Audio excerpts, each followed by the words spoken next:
Previously on Inspired Initiative, Rhukkarrak reunited with the Sunblades, sharing stories over a warm meal, while Maldorwen sensed eyes in the shadows of Valtari. His quiet stalker fled, but questions remained.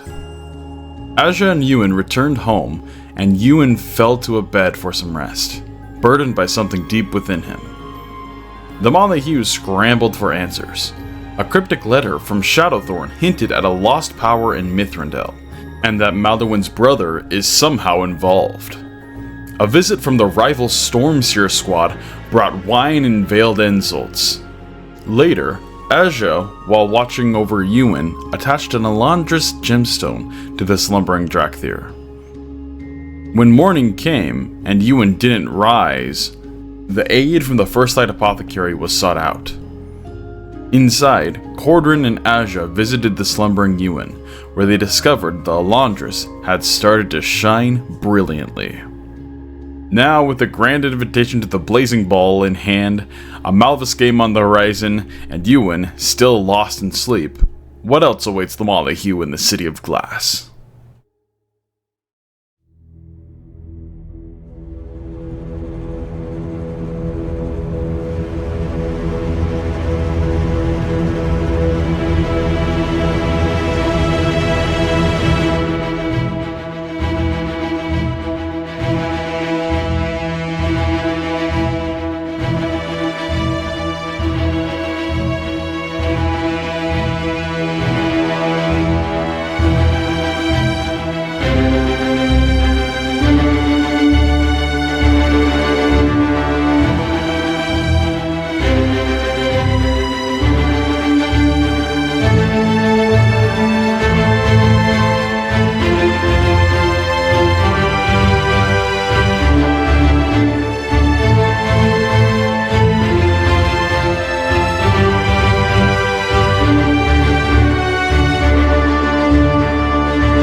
You both feel the rush of wind as you ride the tubular metro of a device through the skyline of Valtari here.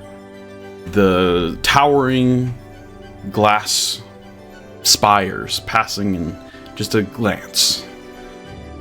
The two of you headed towards the District of Passions, where previously you had seen at just a glance the large Glassview Stadium. Rhukkarrak, you had visited this before. But currently, both of you are a little concerned, a little worry kind of nipping at your conscience, as you worry for your fallen companion. Kind of unsure as to the exact condition that Euan is currently in, and what may come of it in the next following days here. You think of the tournament that you are participating in on the morrow, and really hope that Alamor will shine her light upon Euan to wake him up, as fighting in such a tournament without your strong companion would not be great. But the winds continue to carry you, and they wrap you around winding bends and curves in a pretty quick pace for slowing down to the station here, where you are let out into the bustling thoroughfare of the District of Passions. You see all manner of elves in the early morning light here, going around their daily activities. It's not as bustling as some other portions of the city, but you can tell that there's a almost stillness to the air that is just eager to be broken. And you see on the horizon line there, maybe a good 10-15 minute walk, the large kind of glass dome of the Glassview Stadium. You start heading that way.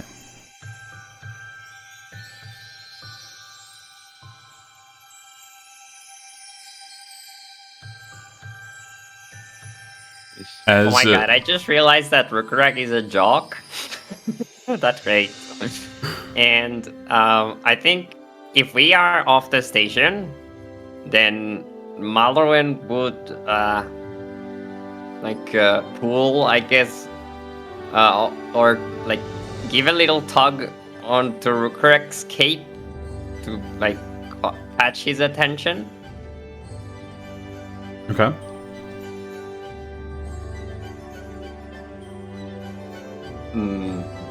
Rhukkarrak will just glance down behind him. Oh, what is it, Maldorwen? Do you think we should worry about our shadows while we are over here? Our shadows? Yes. They follow us. Everywhere it seems.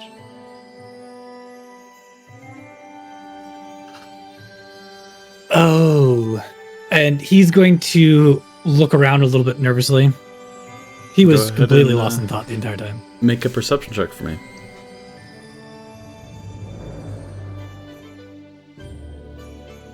Both of us? Yeah, you can as well, Maldorwen. That is a 10. We'll take a moment to kind of glance around you and peer at the occasional elven citizen here to see if there's any eyes that are glancing in your direction, keeping a watch. Ruka, you're still a little just lost in thought and don't see anything too out of the ordinary. Maldorwen, likewise, you don't immediately detect that anyone is currently in this moment watching you. But you do still get that sense, especially with your encounter on the previous day, that they probably aren't far off, if they are trying to keep a keen eye on you. We are probably okay for now, but...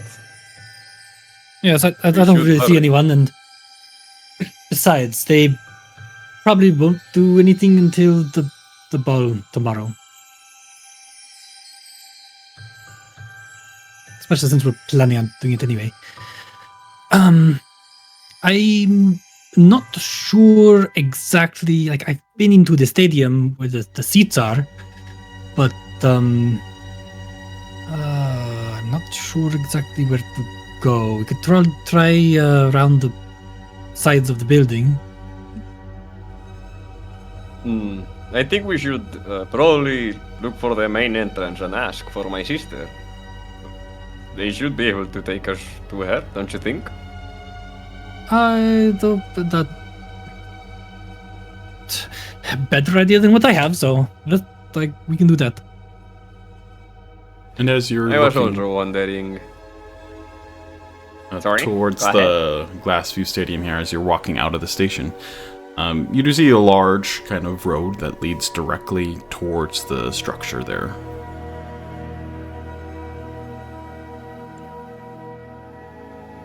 Okay. Mal would say, you know how there are teams in Malvis? There's the Tide chapter, the Desert chapter. I was wondering if there were factions or team among them. Like the Sun, even the Downward Sentinels themselves here have sort of teams. They are split. And I don't know. I don't think there were any teams when I was here last year.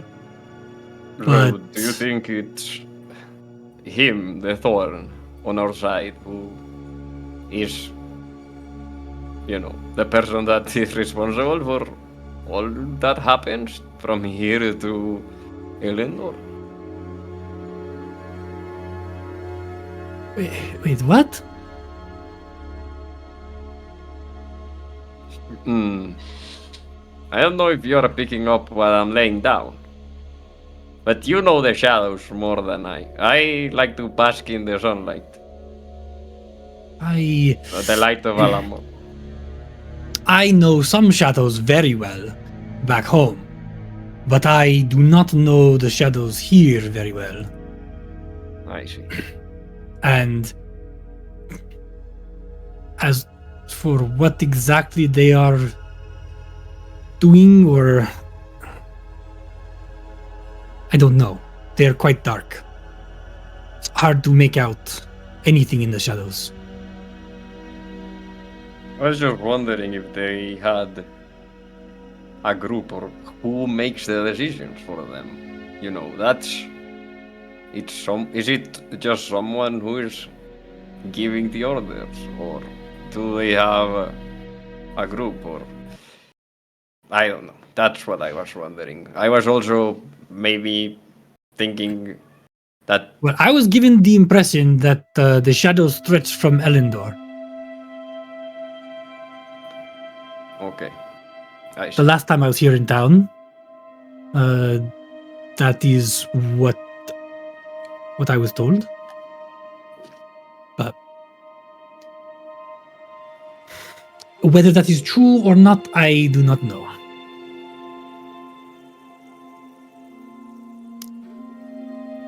Like I said before, I did not partake in the nightlife while I was here. Most of my activities were also in the sunlight.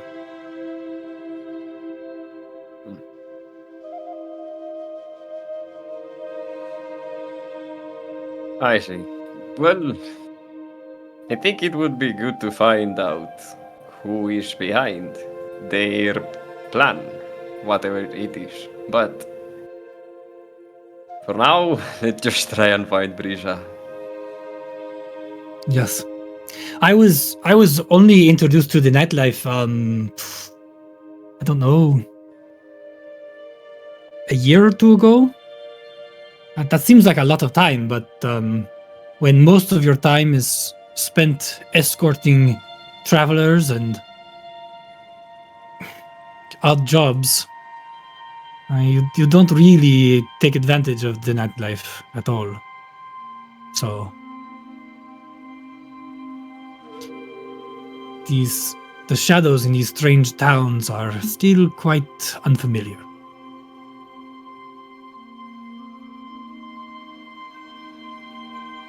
Did you hear about Kertas casting a shadow? Or did it not? When you went there? Were you seeking out the shadows? No, the main reason why I was there was to meet you.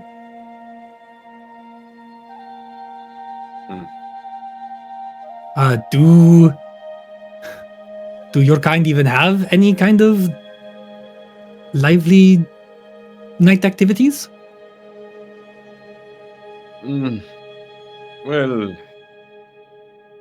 not that I know of, actually. Our people tend to bask in the sun, and at night we sleep huddled together in our houses or at the common house in the center spire. I think it would be very hard in a city so small to do something like that, if you know what I mean. Well, it would be difficult, so small, and for your people, it is. I don't think it would. Such activities would be very palatable. You have your particular tastes. There is the young gnomes, not unlike yourself, who, you know, there is not much of a point on doing what we do every day when there is not a war to be waged. Many are, I would think, eager to find anything to follow, even if it's just shadows. But yes. Well, if they are there, then I don't know of it. But then again, I didn't know very much to begin with. And the more I learned, the more I didn't have a taste for their parties and drink. As the two of you kind of step up towards the Glassview Stadium, you arrive well before the roar of the crowd, before cheers and echoes and banners snap in the wind.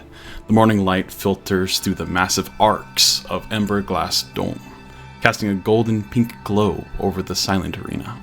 Towering crystalline bleachers stretch in elegant curves around the oval pitch, their translucent steps glinting like sun-kissed frost. The air here is still currently, save for the faint whisper of the wind drifting through open archways. You can hear your footsteps echo as you step onto the smooth stone caseway that leads into the central field.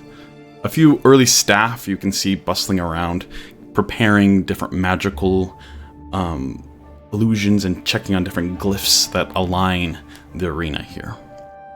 Across the pitch, you see a couple figures in the actual pitch there, and they look to be shorter, gnomish individuals. Maldorwen, you can clearly distinguish one of them as your sister Brisa, as they are doing a little bit of warm-up, some stretches, getting ready for an early morning training here before the big night's festive games.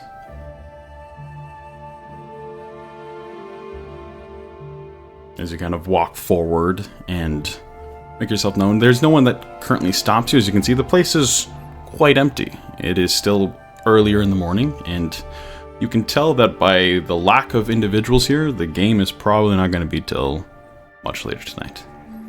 But as you walk a little closer, Brisa does catch your guys' entrance to the stadium and kind of waves out towards you with a big smile and calls to you. But as you guys meet up with her, we're going to transition a little bit back towards the desert chapter. As both Asja and Cordrin leave Euan slumbering there, the two of you kind of step out of the First Light Apothecary. The warm, bright light of Alamor shining down upon you, as Cordrin this entire time has stayed quite quiet and looked very deep in thought. This all is a lot to process. We have discovered so much in the last few months. Too much. He kind of looks down towards you, kind of remembering almost for a moment that you were there. I'm sorry once again for this. It is an unfortunate circumstance. I'm sure that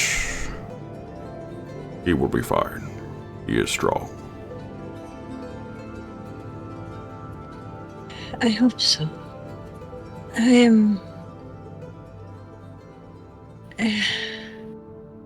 She kind of walks a little closer and gets up on her tiptoes and motions for him to kind of come down a little bit so that she could maybe whisper something to him.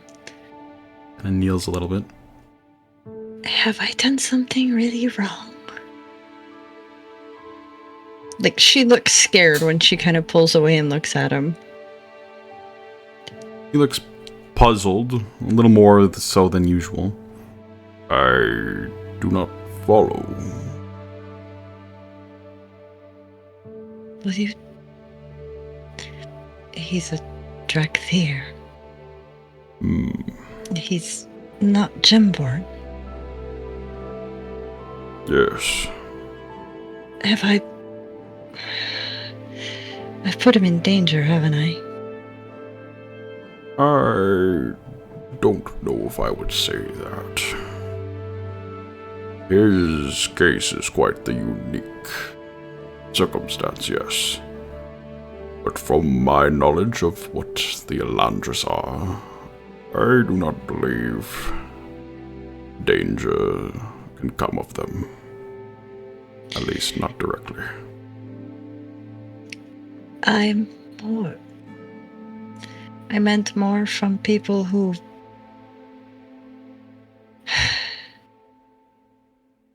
more from people who are looking for things for more nefarious reasons and not cleansing death energy and stuff. I'll find a way to hide it. If you could only... I trust you enough to say this, that if you could only tell people you trust, if you're going to tell anybody about it, I would really appreciate that, because I kind of got in a lot of trouble for talking to people last night, and I really don't want to get in more trouble, and I think I'm going to get in more trouble later anyways, so...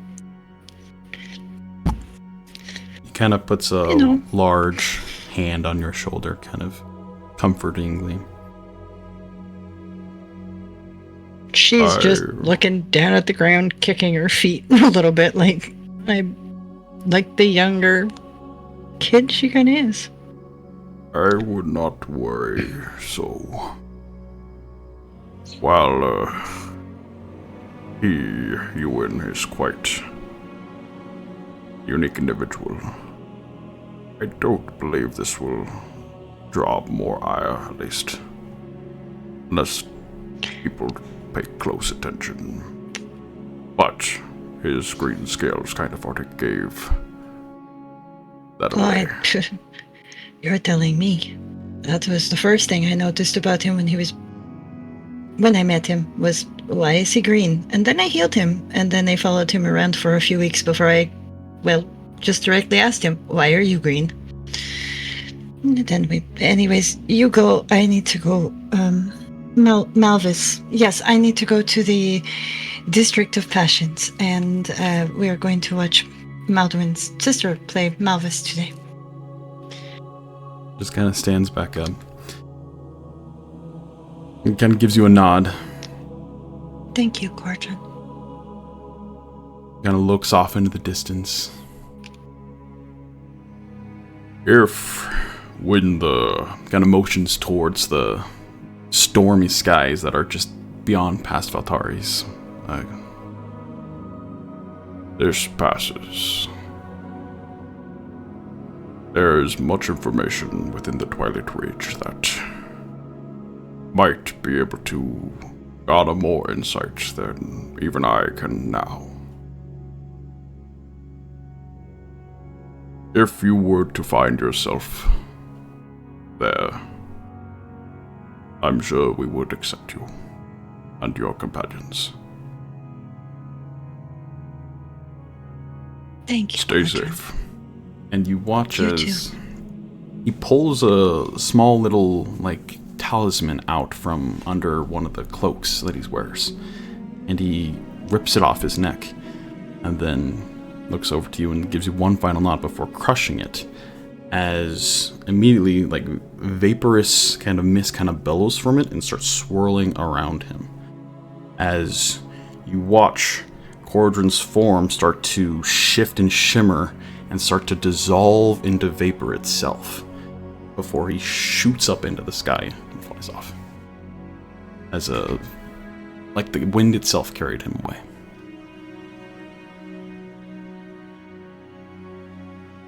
Asja's gonna kind of look at Rupert and go, we need to learn how to do that one. That one was cool. And then she's gonna stop and she's going to look around and realize that Cordron is gone. And Maldorwen isn't there. And Rhukkarrak isn't there. And Euan's in the apothecary behind her. And she's going to very quickly, with kind of darting eyes, look around. And as she starts to kind of rub her chest, she's going to run towards their little house. Briskly kind of jog run towards their little house. And anybody that might pass her might start to hear that, she seems to be maybe really gasping for breath as she's rubbing at her chest. And she'll fumble with the door, and she'll open it and close it. And after the door is closed, and she's sitting there, calming herself down from the anxiety attack that she was about to have, she kind of plucks Rupert. Rupert? As Rupert We're kind of alone. crawls off your head there, from underneath your hair, just kind of sits on your knee, kind of looks up to you.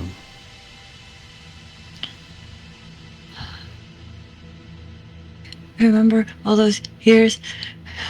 Like, her voice is shaking. I kept saying I wanted to be out and free. I don't think I want to be free right now.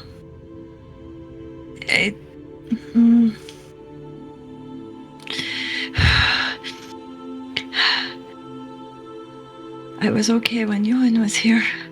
At least Euan was here. She closes her eyes and she's trying to calm herself, and she'll start visualizing things, and as she goes through, I've never been alone. And as And your she's eyes gonna grab close, Rupert and just hug him. Yeah, he kind of embraces you as well as best a little lizard can.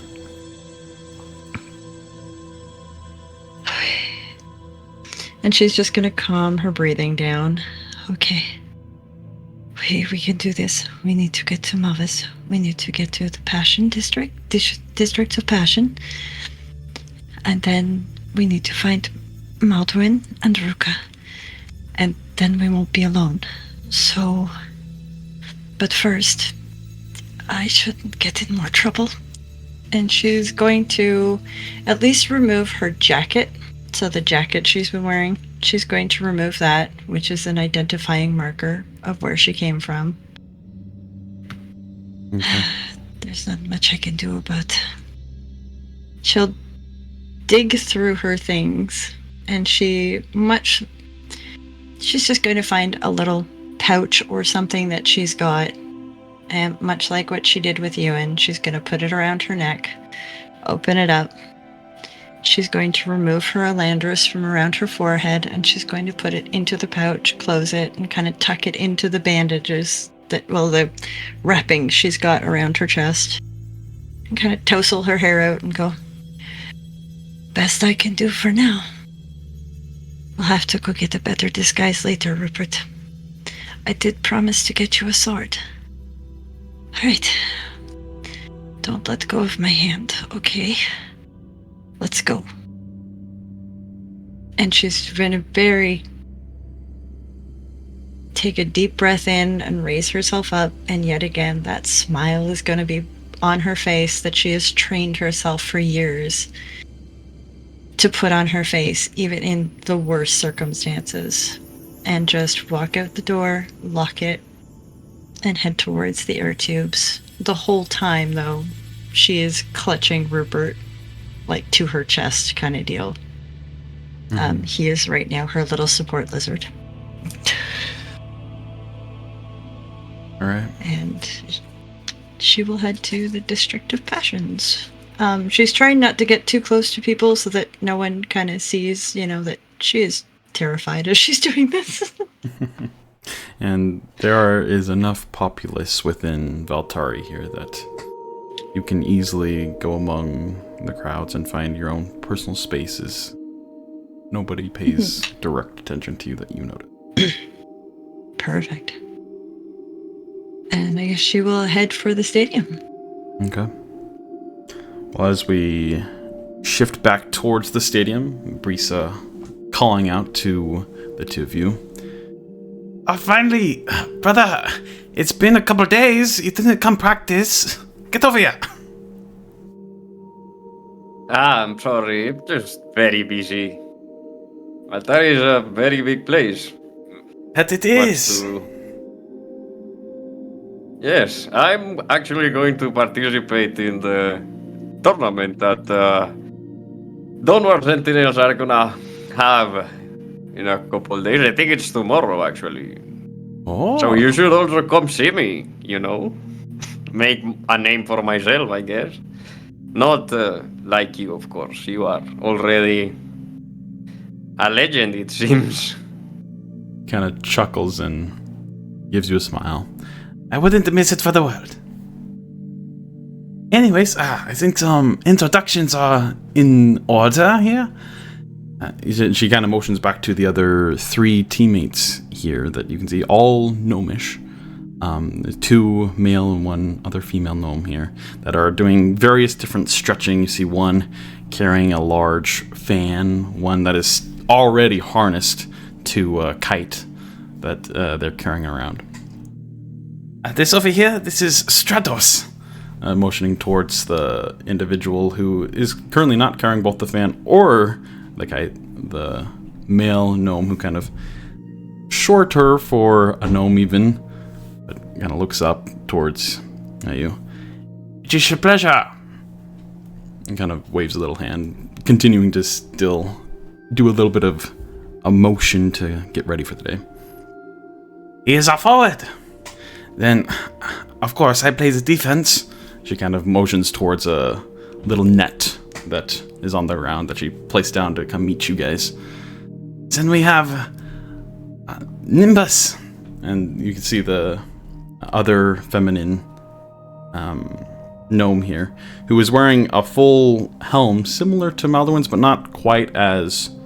It doesn't really have a ton of plumes on it. It's just a little more aerodynamic, but it fully covers her face as well. And it kind of gives a little almost salute, if you would, like a fun casual salute to you both. And then this over here is Czepeku. He's a fanbearer. I swear he never takes that kite off.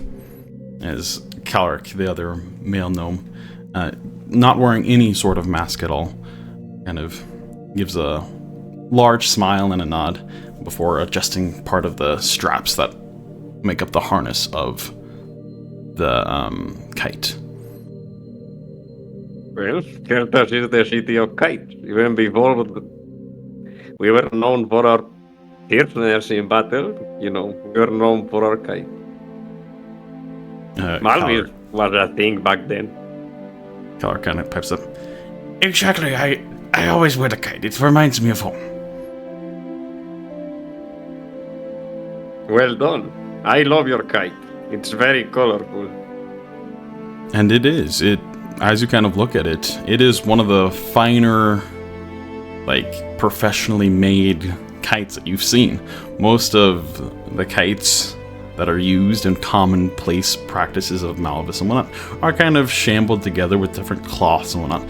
This is like fully tailored and fully constructed just to be a kite for this game. Professional grade. Oh, well, it's a pleasure to meet you, honestly. An honor, even. Thanks for what you do for our characters. Absolutely. And thank you for... He kind of notices your mask and what role that kind of dictates in the Kertusi culture. It is kind of interesting to see an etiquette like yourself so far away from the city. I suppose it's always good to get away for but a moment. Yes. It seems like my duties are carrying me away from Kertas, but closer to its goals than ever. Well, you guys are quite early, I would say. The match doesn't start till later tonight. Oh, I dragged him along so he can become better, even though he doesn't want to. Everyone, this is Rhukkarrak. I think you briefly met them. They didn't stay long in the tavern a year or two ago. Yes. We did not really get to meet each other. Nice to meet you. Yeah, we were not sure when the game was today, and we did not have any tickets or anything, so we figured we should probably come sooner rather than later. That makes sense. That's right, they did not actually give you any tickets. I don't know if she kind of looks a little curious. I don't know if I have any just laying around. You know, she kind of points over to one of the larger, more open seating sections. There should be some more VIP that I should be able to get you in before the game.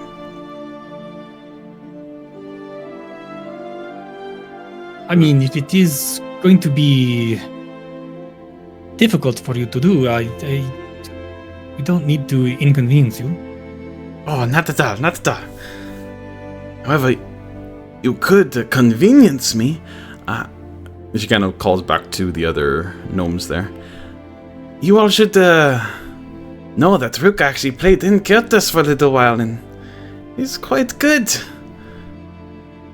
Could you guys, we could use a couple hands to practice in the morning here. Absolutely. I'm itching to play. Yes, I could use a bit of a workout. Need to get my body working. Perfect. Tonight we're against the Phoenix Flares. They're a fully elven team that has grown in quite the popularity over the last few years here. And they're quite good. We've bested them a couple times, but they have bested us as well. But tonight, it'll be good to knock them down a peg, because I think they're on like a 3 or 4 game win streak, and well, that just needs to stop. The other gnomes kind of cheer out in agreeance. Wait, you let it go long that long? Come on. Oh, well, we haven't played them for a couple of games. Ah, that makes sense. So yeah, we'll get there. I'm looking towards wipe the smug smile off their faces. Anyways, if you want to just wrap around to the other side of the pitch, go through a little bit of training procedures here. It's always good to have a couple of people with newer perspectives that we don't know exactly how you're going to feint or block our aggression, or how we maneuver the poke. Yes, well, don't give us too much credit. I don't think it's going to be quite that fancy. But, well, we'll see. We'll try. So as the two of you kind of move over to the other side of the pitch here, and you can see there is not a full, net that is even visible. There's just these, arcane glyphs that subtly glow that you assume probably make up some sort of barrier, but doesn't look like it almost looks like you could walk through it, but you regardless walk around the net per se, and you do see other large kind of glyphs that are subtly glowing in the space here. Brisa kind of goes over to one of the sides of the pitch and starts to tinker a little bit with it a little bit. We'll start off with a little bit less so you all can get used to, well, the winds. And with that, she kind of says a word that you don't quite hear from the other side of the pitch here.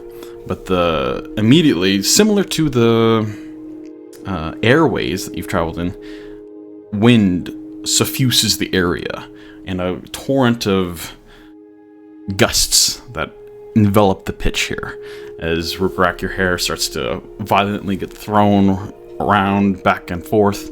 The plumes on Maldorwen's helmet start to fly crazily, as it is pretty strong winds. It's not as strong as you maybe felt in the dead of Stormwick, but definitely difficult to maneuver a poke through. And over the next little bit, one of you is given a kite to wear, and the team starts to shoot different shots that arc through the wind and travel with it to try to just practice. We're going to have you guys roll a couple rolls here just to see how well you can stand up against a Malvis team. Just the two of you. while not playing an actual game here, but just a couple routines that they use to hone their skills. All right. So, I guess we're just gonna have like one practice round, right? Like as the practice scene, so to speak. So no, you're not actually playing a game. You're just gonna roll a couple skill checks here. Yeah, I know, but just like I guess like we're gonna do it once, right? So like Right. before we get to it, if you allow me, I would like to like give a little pep talk to Rhukkarrak. Okay, absolutely, yeah. Go for it. Okay, perfect. So, like, Mal would approach him and, like, kind of like catch his eye, like starting to fly the kite and waving at him. I think Rhukkarrak should play defense, or that's what he was playing last time. I think you're very good with acrobatics, right? Yes. Okay, so Mal will say, "So, I know I've been kind of pestering you with this, but you like to lurk in the shadows, and I'm sure there's a purpose for that. It's also the way of your people, and nobody better than I understands that and respects it. But if you want to bask in the light of Alamur, what better place than this?" And he kind of like extends his arms and like walks in a circle, like, you know, the arena is super huge and amazing and like a glass dome and everything. And he would say like, "It is not just me who she is guiding. You know, you are here for a reason. And I think you got what is necessary for these and more. I don't know. Just think about it. I think it may be your calling if you don't want to deal with the shadows." And then I'll like kick the poke at him, like charge with energy since he doesn't like to be touched. And I'm gonna cast Enhance Ability Okay. on Rhukkarrak's Dexterity. Very nice.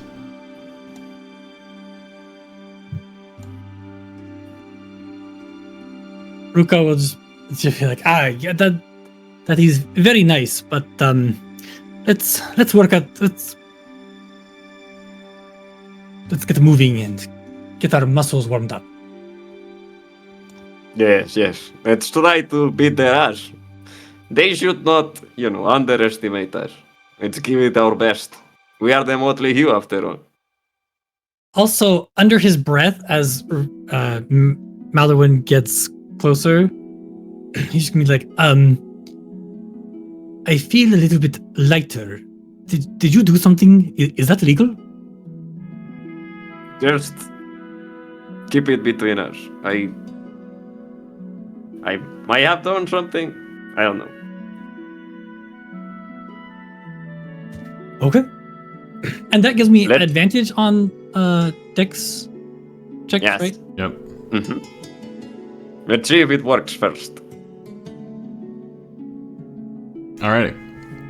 So, as you guys fully stretch and get your muscles a little ready for this, the opposing team fully gets in their formation of the four gnomes there and start to pass the poke back and forth. And you see the poke here is actually like a arcane kind of ball that kind of flies around. Still has some sustenance to it, but it is not fully material either, as it kind of gets passed around very quickly. Like, Maldorwen, you keep a keen eye on it, having passive perception of crazy. Well, Ruka, there's sometimes you see them like faint or throw it around, and it is incredible at the speed that this poke is being passed around. But then they kind of reach some motions over. Alright, you guys ready? Yes. Ready as I'll ever be. Okay, well, we'll take it easy the first little bit here. We'll see. Just gauge the field, if you will. And with that, they kind of pass back and forth. And then the fan bearer, Nimbus here, causes a large fan burst that coalesces with the already strong winds and shoots the puck or the poke directly towards you all. So I need you to either make a acrobatics check if you want to dodge the incoming poke, like playing the kite bearer in this instance, an athletics check to like jump and swat the poke out of the air, or arcana check to like know the way the air will move around with the air magics that are present here, or a perception check to kind of see the exact movement and trajectory of the poke. Ooh, 17. Maldorwen, you said that you had the kite, so I can't do the acrobatics check? If you want to use No, I acrobatics, think that's we're fine. both. Okay. What did you say, Starfish? No, Go ahead and do acrobatics. It makes sense. Okay. I'm like, because you give me advantage and I can't even use it. They're I'm more like, or less using okay. you as like moving targets, so. That is fine. Ooh, very nice. Oh, nice.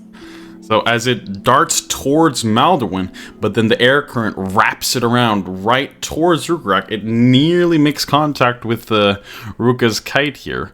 But very deftly, you notice this Rhukka slide down on your legs there to get low enough that it just barely misses the kite by a couple inches.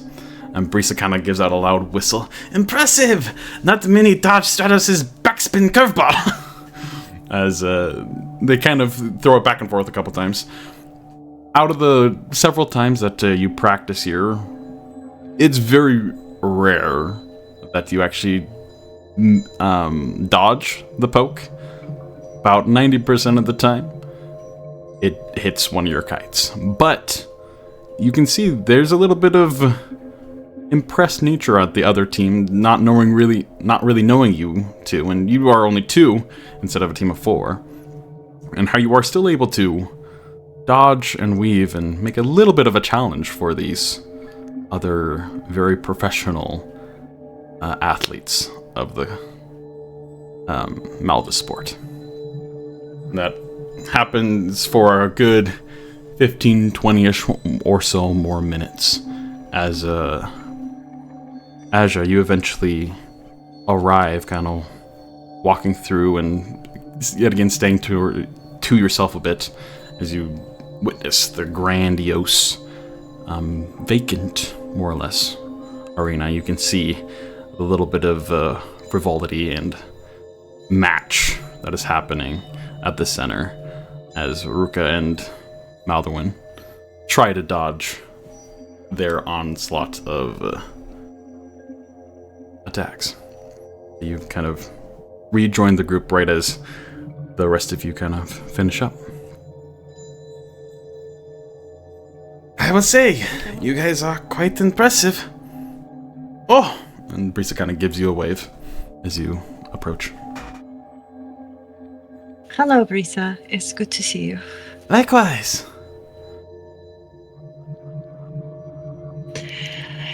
You all looked very good out there. Yeah. Impressive for the weak scrubs that we are. I mean, that was so hard to even dodge the 2 or 3. Most don't ever dodge successfully. You actually proved a more challenge than not. Kind of motioning towards the other gnomes who are kind of giving a nod as well. I think you both did very well. She's walking over to like Maldorwen. Are you okay? Does it hurt somewhere? Do I need to get the massage oils out? Like, are you okay? I need stilts for my neck. Okay. She's gonna very gently kind of massage Maldorwen's shoulders and neck a little bit. There you go. I hope that helps. I don't have a... I can't wait till tonight if that's what I saw just with practice. It is going to be quite a show, I bet. But Yes. I think maybe using these two as practice again might not be a good idea because we have a big tournament tomorrow. Because if we can win the tournament, we can move to a bigger house. Which would be good. Yes.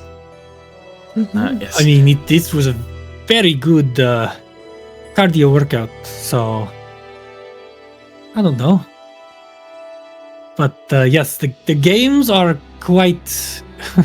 This is nothing compared to what they are, and they said that they're going to be fighting the Phoenix Flares, which I've heard a little bit. Didn't we hear about of them? I thought we heard about that. Somebody said that name, didn't they? I think I mentioned that it when we were eating dinner the other night. That was probably why. Yes. Sorry, I'm a little distracted. Yes, they are apparently have won the last 3 games, but they will be losing that streak tonight. Risa just kind of gives a nod and a smile towards you. Of course. No, it's true. We should probably get on to some other practices just with the 4 of us, 2 on either side. So we can really make sure they lose tonight.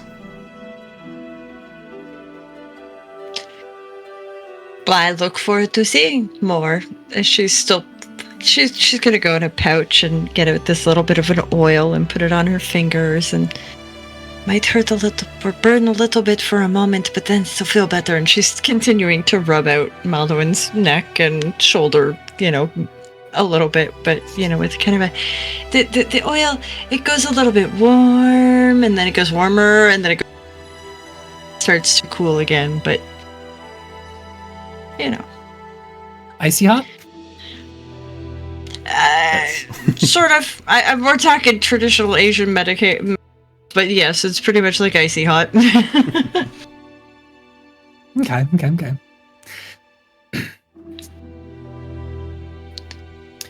Are you feeling better, Maldorwen? Yes. I'm also Good. feeling better because you are here. I was a bit worried, not gonna lie. Did you see anyone strange following you? No, after Cordron left. Although I have something to tell both of you later on. But after Cordron left, I just came straight here. I wasn't even. I'm sorry, I wasn't paying attention to. You told me yesterday I should have paid attention. I'm sorry, I should have paid attention if somebody was following me, but I don't think they were. Any change with Euan? Nope. He's still very asleep. They said he's doing okay, but again, they said he could wake up today, or he could wake up in a couple of days, or a month, or maybe not at all. But it's Euan. He'll wake up. I know he'll wake up. I gave him very strong talking to, and if he can hear me while he's sleeping, he knows very much that he has to get back here and wake up, because he just does. Well, maybe I'll give him some words as well. I think you both should. You too, Maldorwen.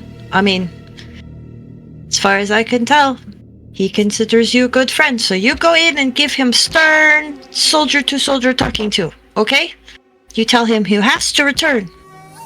He has no choice. Please? Sure. Well, we do have time before the game. It seems like it's later tonight. So, we could go there or... Yes. Oh, speaking of wait. which, Brisa, I have a question for you. Oh, what? Uh, what is the blazing ball? Kind of looks. Do you know?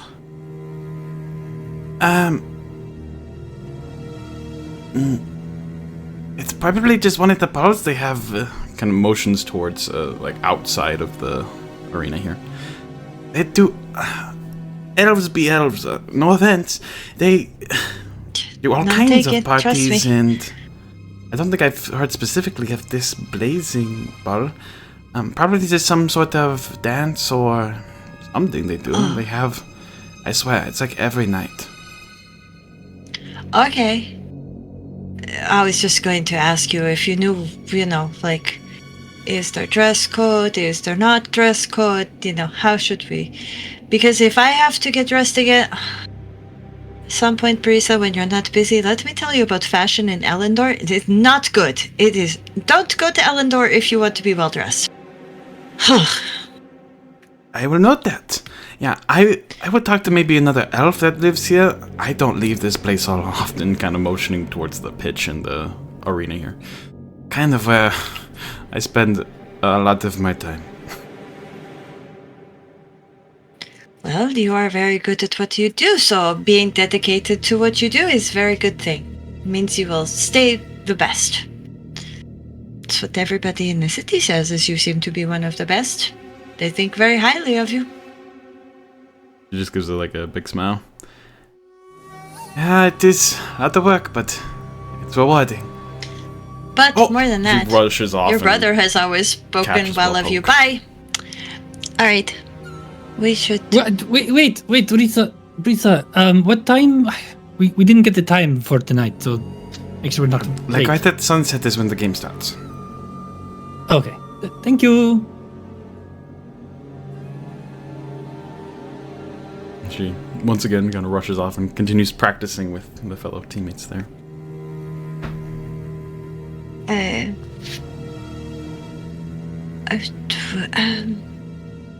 I'm just gonna move off the pitch, seeing as they're practicing on it.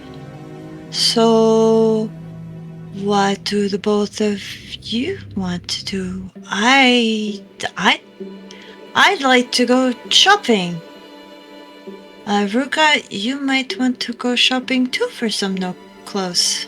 I'm just saying. Yes, I definitely need to. Then people like the why can't I read my writing? That other team, the one that came to our place last night with the wine, they can't make comments like, oh, they don't look like they fit in here. Me. So, as much as I thank you for wearing the Stormseers, that's it, thank you. But so, for as much as I appreciate you wearing the clothes that I made you while we were in the desert, maybe it's time to go and get you out of the food bags. Oh, yes, with everything that's been going on, yes, I would definitely like to get some nicer clothing. And maybe while we're there, we could ask around about the blazing ball, but we also maybe keep our eyes out because, well, maybe in a place like a market, it's easier to lose eyeballs that are on you. Is that right thinking, Maldorwen?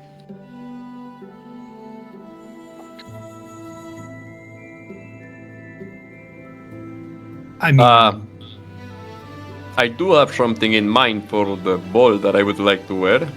I don't have a lot of money, but perhaps you can help me out in that aspect. I will buy you your clothes, that's fine.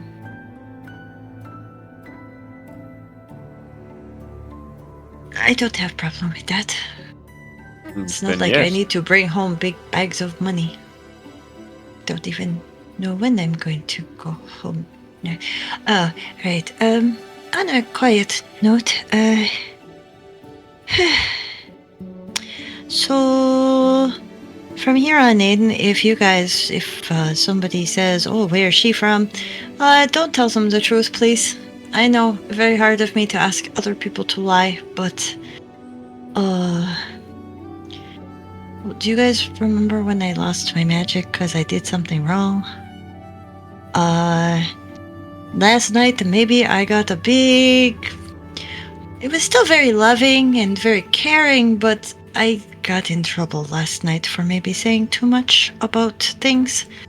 So maybe if we could keep my last name and where I am from, what I've told you, at least where I'm from, both places, could we keep that between three of us?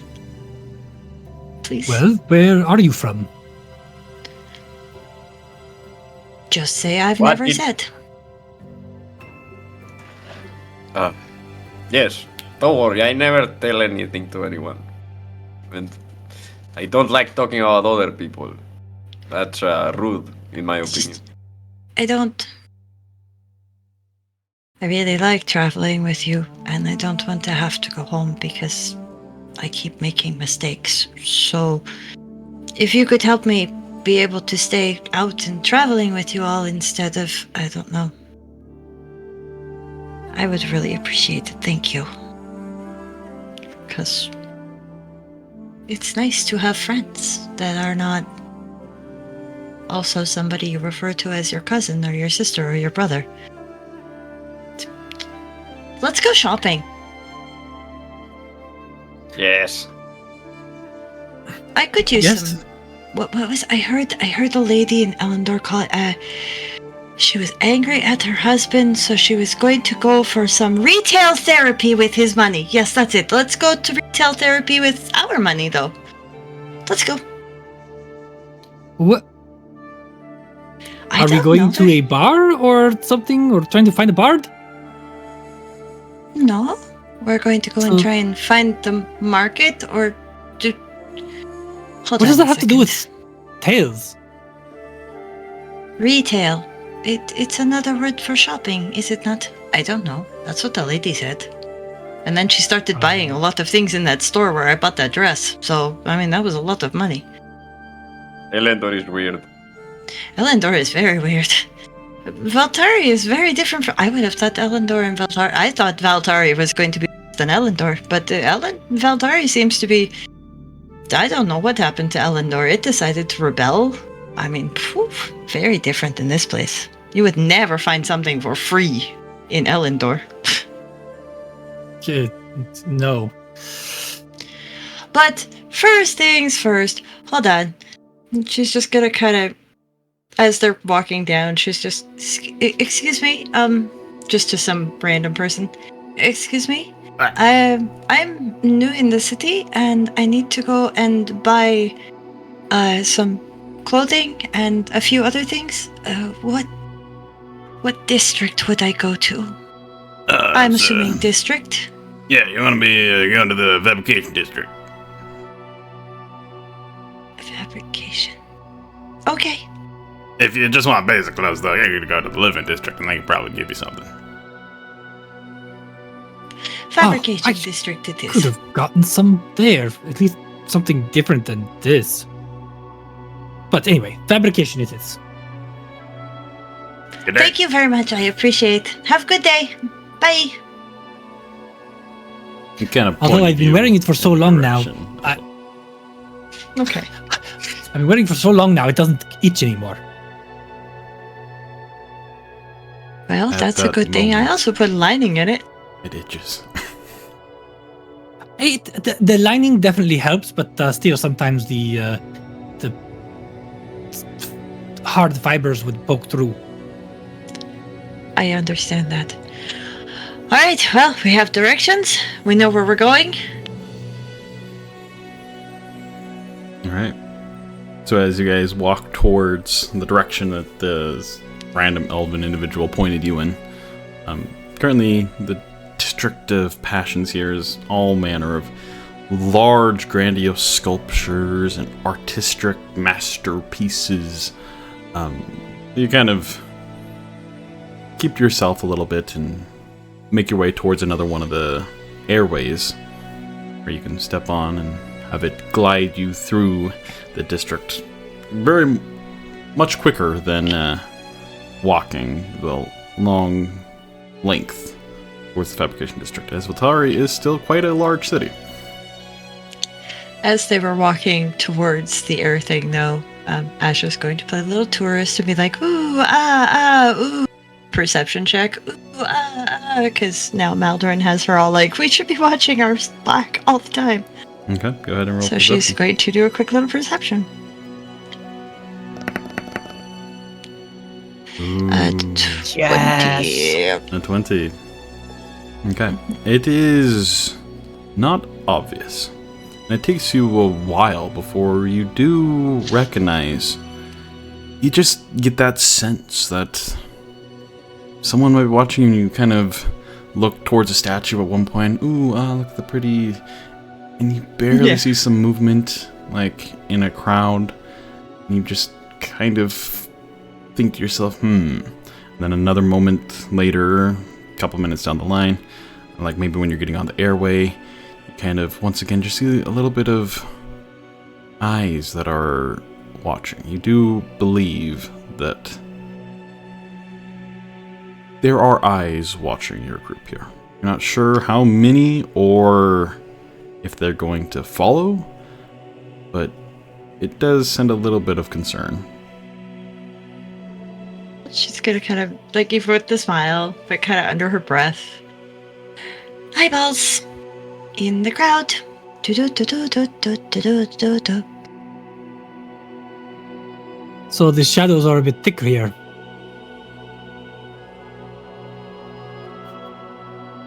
We have done something to get the dark attentions.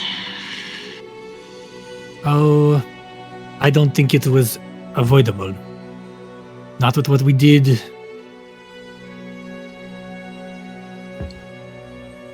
In the town before.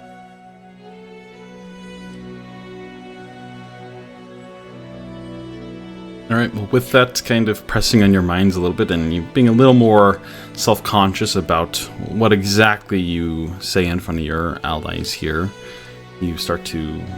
The air in the airway starts to pick up and glide you through the city before once again coming to a stop at another station-like element here. As you step forward, and immediately you can tell that this is the fabrication district. As you pass beneath the curved arch of translucent ember glass that marks the edge of the fabrication district, the tone of the city changes around you. Gone is the quiet reflection of the oasis or the revelry of the passion district. Instead, you enter a world that sings with the art of creation. The air is perfumed with traces of arcane polish, resinous dyes, and the faint heat of elemental forges.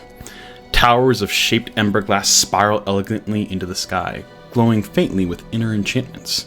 No iron clatters here, no steel hammers ring. Instead, there's a soft hum of enchantment, the delicate hiss of glass blowers shaping radiant strands, and the gentle thrum of magical looms threading charm-woven silks. Across the wide thoroughfare, carts drift on hidden airstreams, guided by glyph-etched tethers. They bear bundles of wind fiber, sculpted crystals, and polished organic weaves harvested from the oasis gardens. Traders shout over one another in melodic Elvish, their stalls draped in floating fabrics that shimmer like morning dew or glow like starlight. High above, there are some suspended bridges crafted from latticework ember glass, connected elegantly to these artisanal towers. As you see, different mages and designers flip between the different levels, bearing scrolls, sketches, and glowing strands of thread. Their movement kind of choreographed like a song of strong winds. Ahead, you kind of see two more prominent buildings that rise from the sandstone below. One is the Shimmerthread Etilia, a kind of mosaic storefront inlaid with gem-like glimmers, showcasing brilliant jewelry and magically enhanced adornments. Across the square, you see another building labeled as the Gilded Hem and Hollow Stitch. And it unfurls like a stage. It's animated mannequins, cloaked in illusion, performing quiet twirls as the fine dresses and just almost shift like they are dancing of their own accord. This is Valtari's Crucible of Artistry, a place where vision becomes reality, not through steel and smelt, but through starlight, magic, and the quiet mastery of those who shape beauty into being. The Fabrication District. Oh, I need a clap. Beautiful. As you see the bustling movement of everything around you, it's a little chaotic in a sense, but it is organized chaos. And there's all manner of elves doing all manner of creation here. What are you all doing?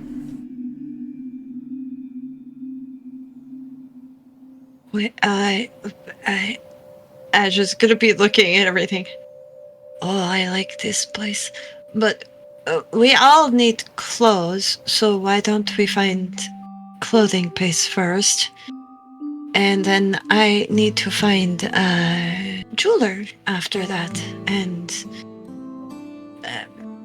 find some. Yeah.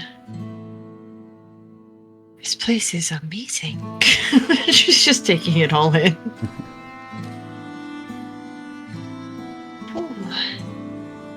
Alright, I guess we can either go to the one with the dancing mannequins or the atelier. Which one would you like? What? We should go for clothes first. So the mannequins, I guess. The atelier was jeweler, right? Right. Right, you could tell. Okay. My bad. Let's go for clothing first, and then I can go across the. Yep, let's go. Okay. Yes. As you step forward towards the Gilded Hen and Hollow Stitch, the vibrant kind of fabrics that kind of glitter with the Alamore light here as they dance throughout the display cases, you enter into the building. As you step in, you are greeted by a hush of reverent silence, like entering a sacred space of style. Sunlight spills through stained glass skylights, casting prismatic ribbons across floating robes and dancing illusions. The scent of lavender and old parchment lingers beneath the air's subtle glamour. Mannequins adorned in shimmering fabrics drift slowly on invisible threads, each one styled like a portrait mid-reverie. Distance, you see a couple elven individuals kind of tailoring up different works of clothing here. You also see a small mote of light that appears by one of them just kind of drifting around them. As you enter it, one of the elven figures kind of looks back towards you.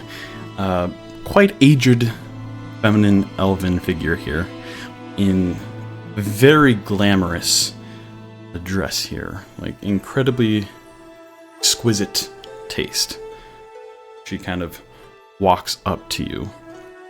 Oh, welcome, dears. You all look like you could use our help. Welcome to the Gilded Hem. How may we be of service?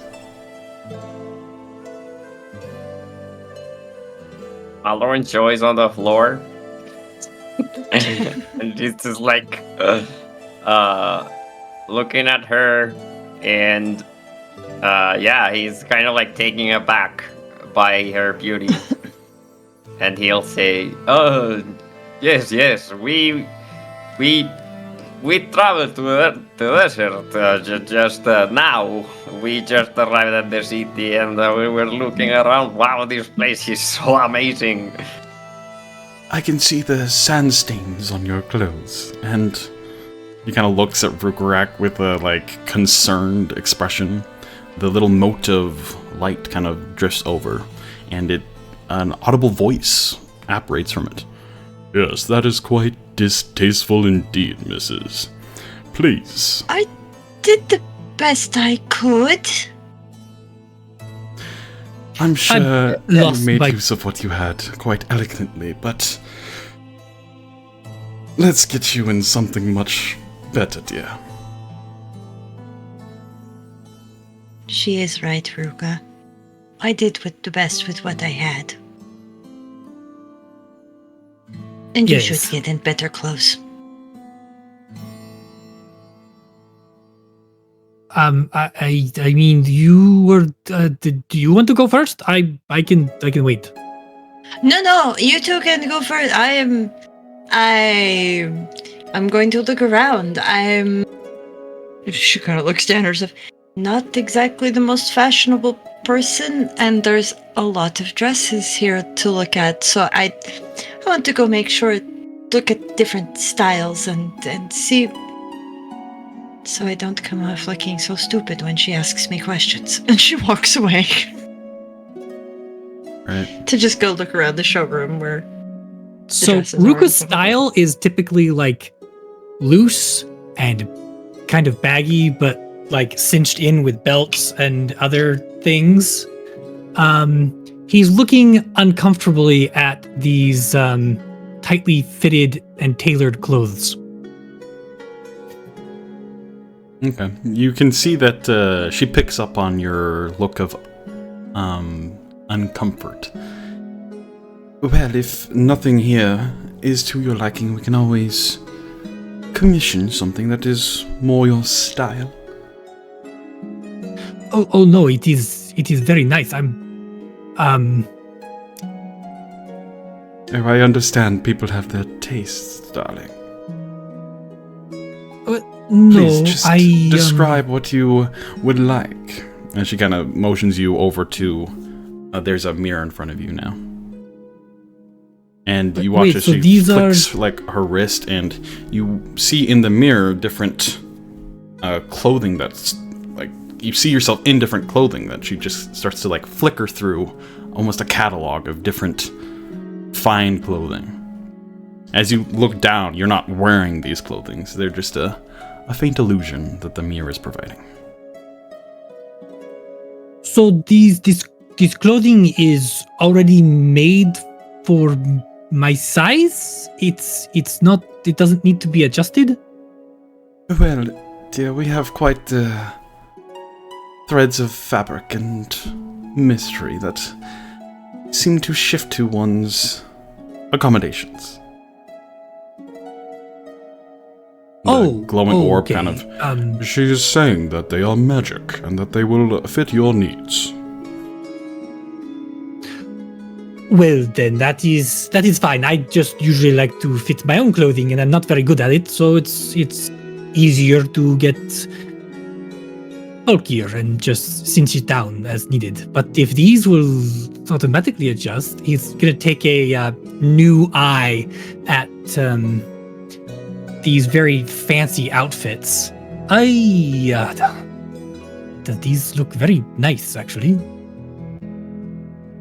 While Ruka is over with the what you presume is the owner of this shop, there is another elven, yet again, quite old elven gentleman with a little bit of a hunch showing the aged years, with a pair of small monocles that kind of sit on the rim of his nose, kind of steps out, and yet again, quite fine attire, but not as presentory as the elven mistress there.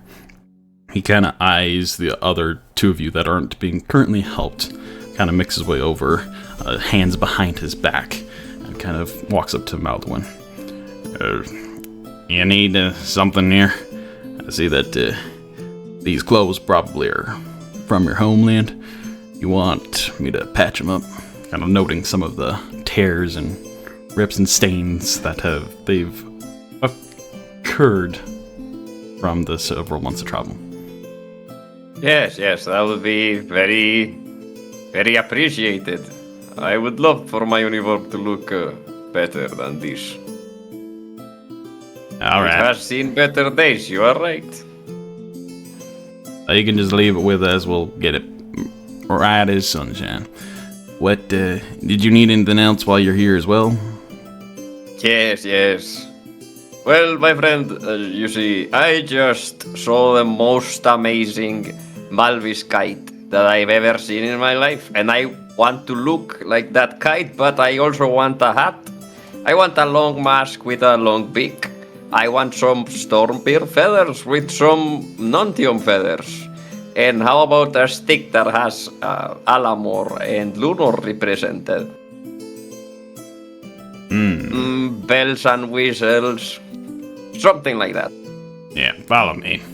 He kind of guides you nonchalantly over to another one of these mirrors, and you start to describe what you want, and it's almost like the mirror can sense your intentions as you start to see in the reflection the outfit that you are imagining.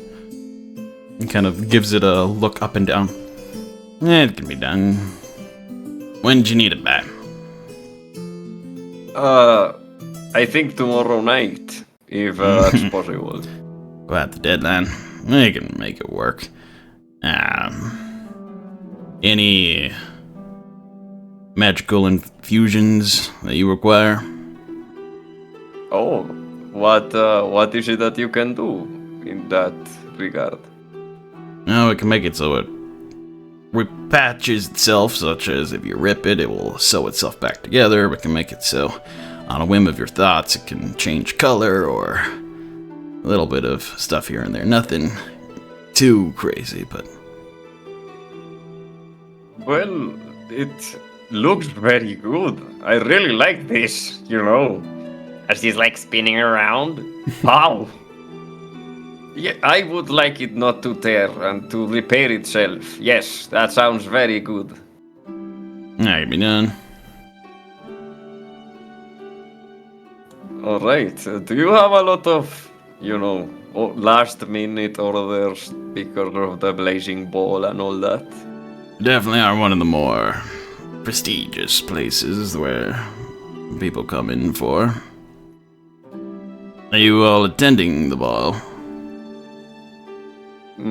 I think so, yes. Makes sense why you Do need you by know tomorrow anything night. about this? I would recommend Yes. future probably having a bit more notice, but we'll make the deadline work.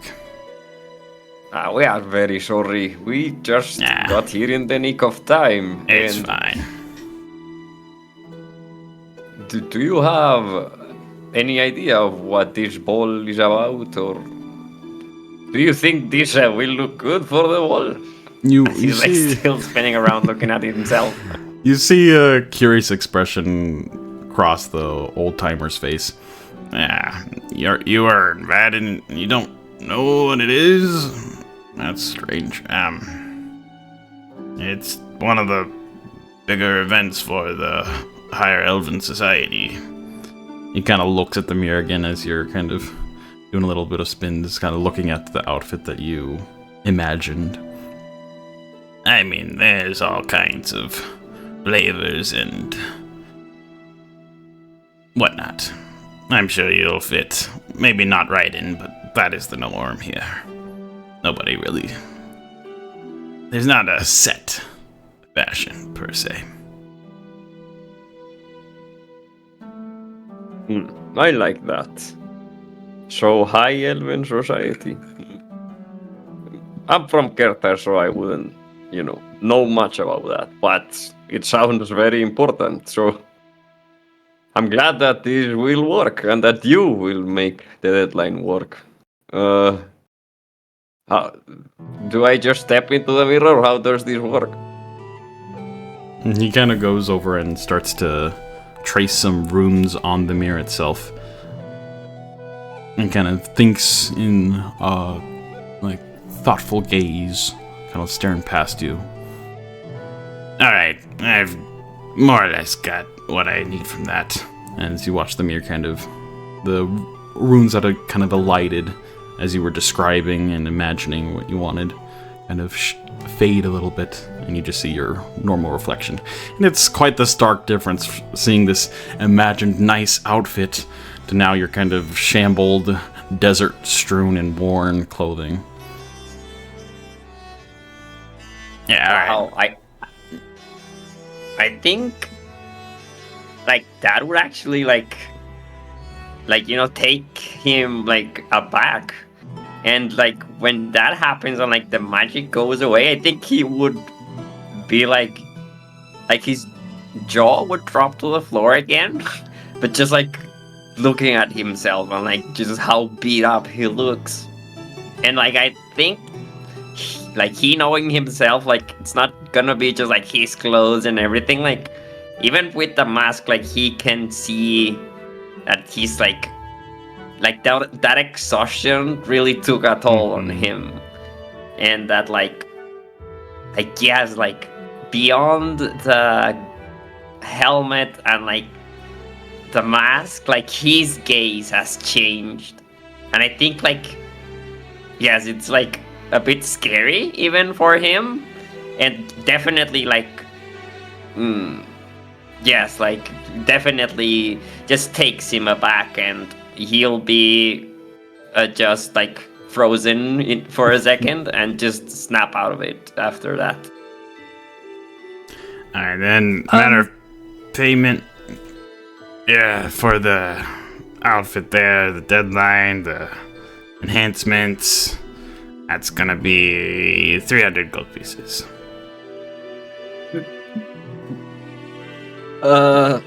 Asja? I said I would pay it, but I will have to go back home to get the money. I don't travel with that kind of money on me, so I will, after we make the orders, I will go back home and get the money for the orders. How much for your pre-made auto-fitting ones? Oh, well, if you want it just to be auto-fitting and no other magically enhancements, well, that will only run you around 100 gold pieces. And what if it fixes itself, like Maldorwen's? Oh, that adds another 100. The threads we use that enhance the magics are quite valuable.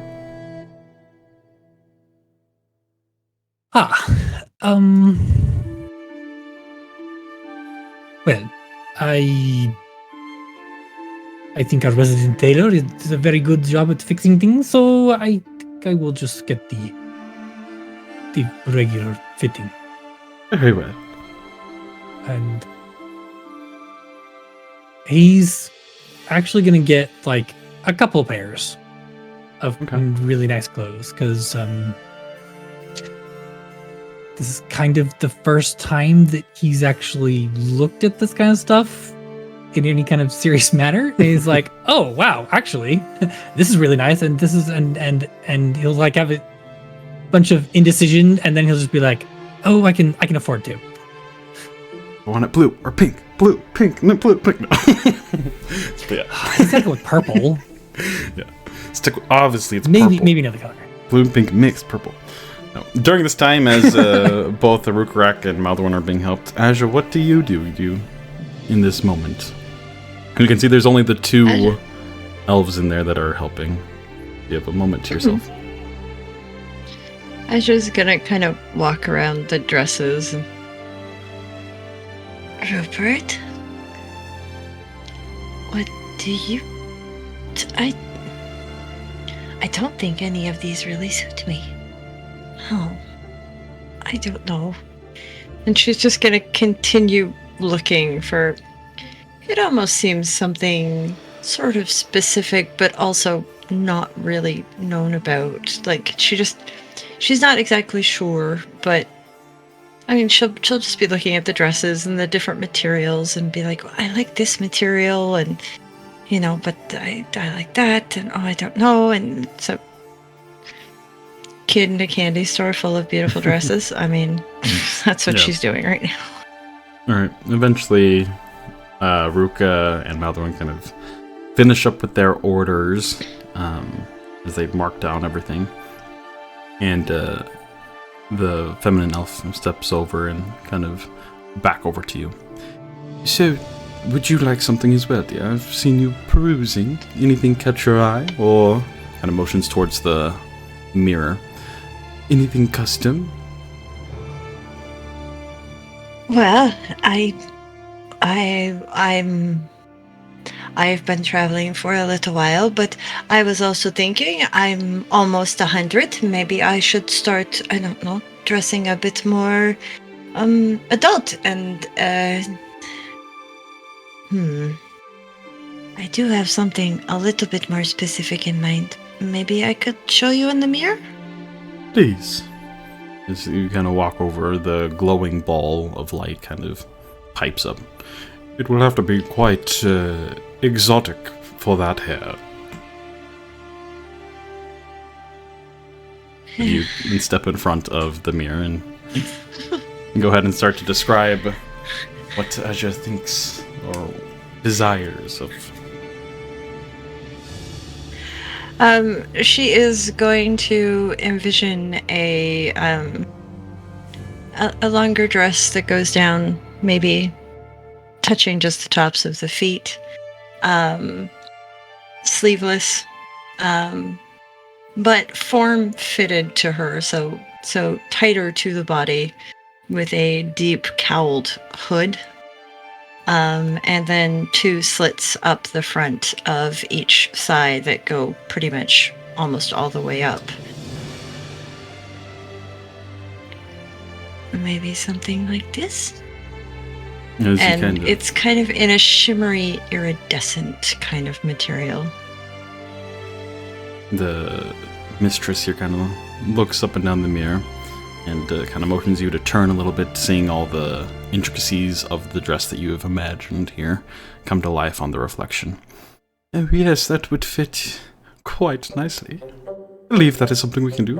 And you're needing this for the ball tomorrow? Yes, please. Ah, yes. But All right, then. She looks slightly embarrassed. I like to eat as well, so maybe is there anything for, I don't know, if you eat and spill maybe something on a white dress that could clean off the dress? Well, of course, yes. We can add stitches of cleansing that make it so no matter what environment, whether it be a marsh or the desert outside, you will look as pristine as it came from the laundry.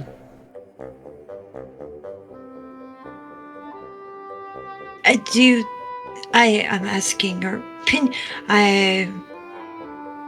My wraps are also kind of older looking.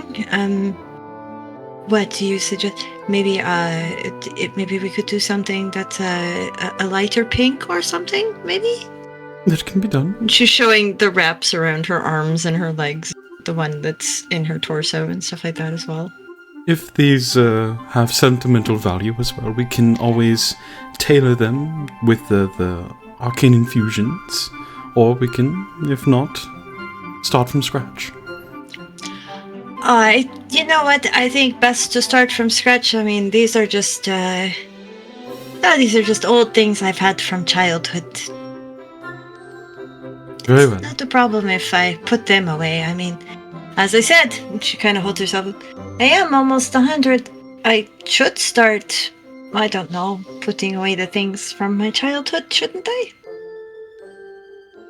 It's always good to save a bit of your childhood within you, I feel. No, it's still there. She reaches behind her neck and pulls out her lizard, pulls out Rupert. See? And just Still blows a have little like childhood pet. raspberry.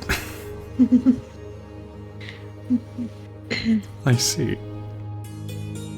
She will And like you the watch Rupert stares intently at this mote of light, and there's a moment where you almost see like some sort of understanding between the two, even though one is just a mote of light and one is a lizard.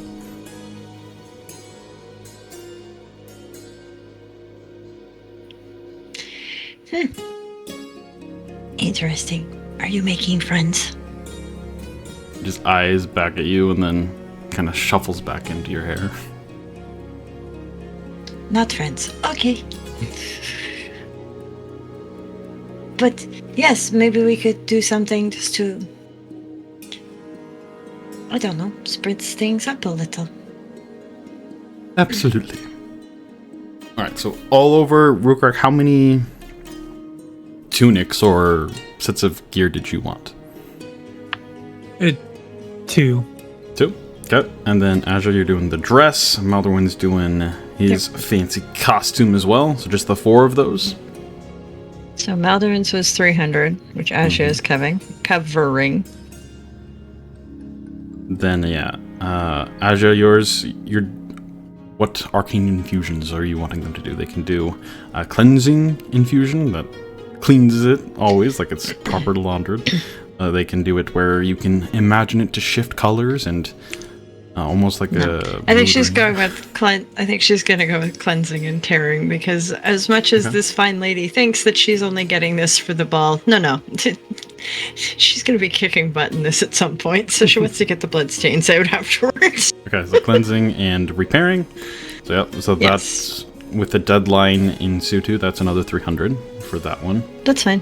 And then, Ruka, if you're just doing the garments, they're just 100 each with the deadline. If you don't need it to be, like if you don't need these outfits by the tomorrow night, it's just 50 per.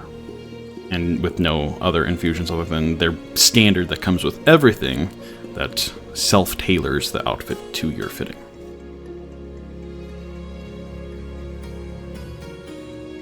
Okay.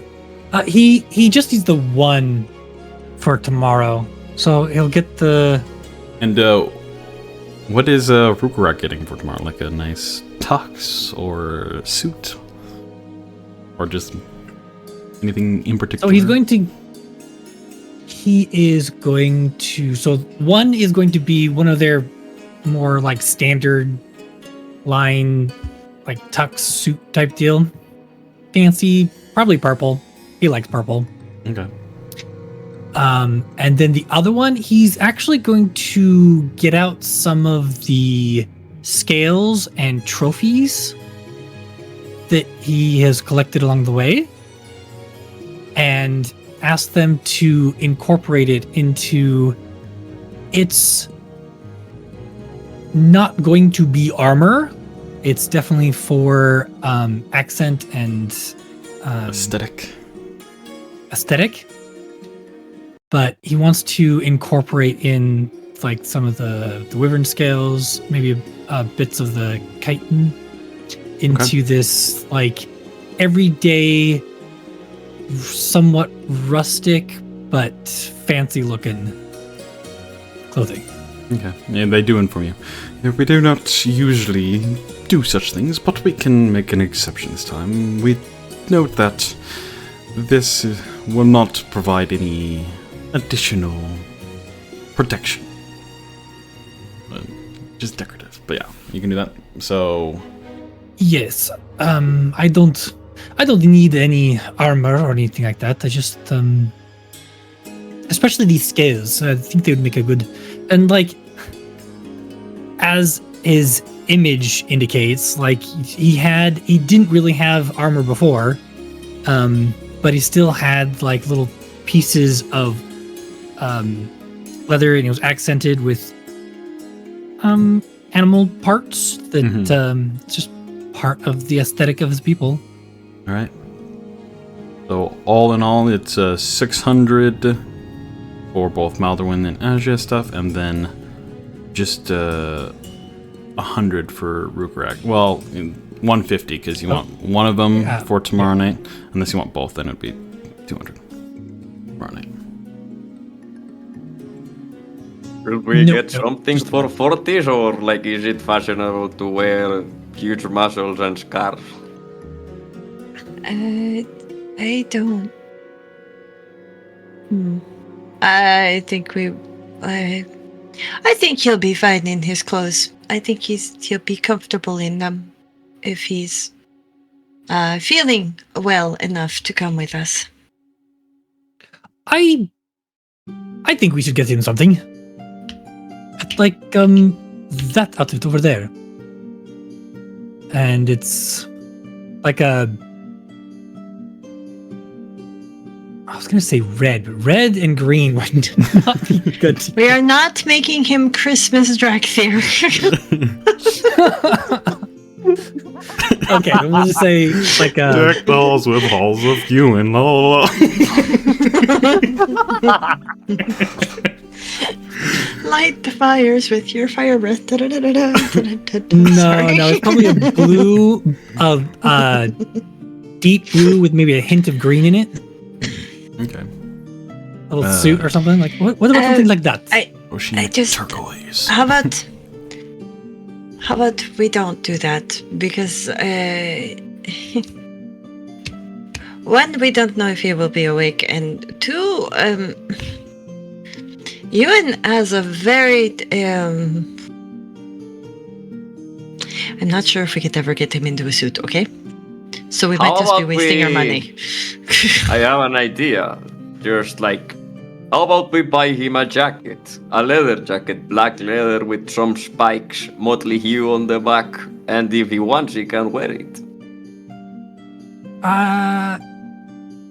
I don't mean- think that's quite the look we're going for tomorrow night, seeing as, high elfin society and Christmas tree studs with black leather. While very appealing, I just don't think it's very high elfin society. Just a jacket might be a good idea. But a suit jacket? Yes, maybe something with fur, like the things he wears. Like a jacket with some fur around the neck. Like an aviator jacket. I can just imagine the three of you like standing over by one of these mirrors, and like as Maldorwen describes it, like the reflection resembles it on all three of you. Oh my god, that's so good. Why doesn't that exists in the real world? I need it. I know. I was saying that in the Twitch chat. I'm like, if shopping was like this, I'd be a shopaholic. Well, okay. If you want to get him a jacket, you get him jacket. But how easy is it for you to make a jacket for somebody that's not here, so you don't have their measurements? It is quite doable, actually, since all our clothes are, well, they tailor themselves. Valid. Yes. Well, if you want to do it, you can buy Euan his clothes, and I'm buying Maldorwen his clothes. So there we go. But I think the blue is much better than the red. Well, I red can and chip green in do for it. complement. You I can. can chip in for Euan's jacket. And he takes No, one. no. whole piece. I can pay for you. All right. Well, let's get you in the jacket then. Well, just the jacket on the deadline, we'll just say 25 gold pieces if it's just the jacket. It's just my dad is very down to earth. I just don't know if we could get him in a full suit. She kind of nods and We'll make it. It should work. I'm sure you will be thrilled to see it. Rhukka will put What if you could 18 make? What if you platinum on could the make the coat more like mid-thigh, so a little bit of a longer jacket, not really long, like a duster or something, but maybe mid-thigh, so it doesn't just stop just below the waist, but it comes down a little bit. Maybe that would, just to where his tail starts coming. He's right there. as you say Talia, they both kind of eye you oh. Okay. That can be done. I just thought maybe that would do good, and then, if he wants, obviously he has to wear his pants that he's got now, but at least a nicer coat will hide most of his pants. Very well. Sometimes I have good ideas, right? Maybe? With that, they finish marking out the different instructions that you have all provided with the aid from the arcane mirrors that allow you to impiction what you want. You hand over the gold, or later on go and pay them. Just go ahead and mark that off your character sheet. So 600 for Asja, then 175 for Rhukkarrak there. Ruka will pay 18 platinum, which I believe is 180. Yep. Yeah. He'll just pay 18 platinum. Okay. And, yeah, orders Asja are in. will pay...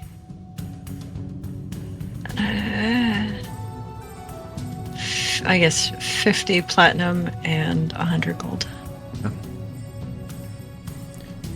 If you want to return here on the couple hours before the night's festivities, we should be able to have them all done. And you hear a little grumble from the back from the older elven. I'm gonna be up all night. Don't mind him. Thank you for your patronage, and we'll see you tomorrow. Thank you.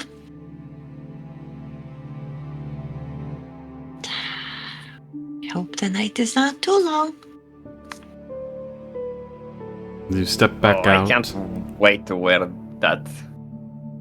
I'm so excited. I am glad you're excited. Yes, thank you, Asja. I will make it up to you, I promise. Okay. No problem. But I need to go across the street really quickly to the jewelry place.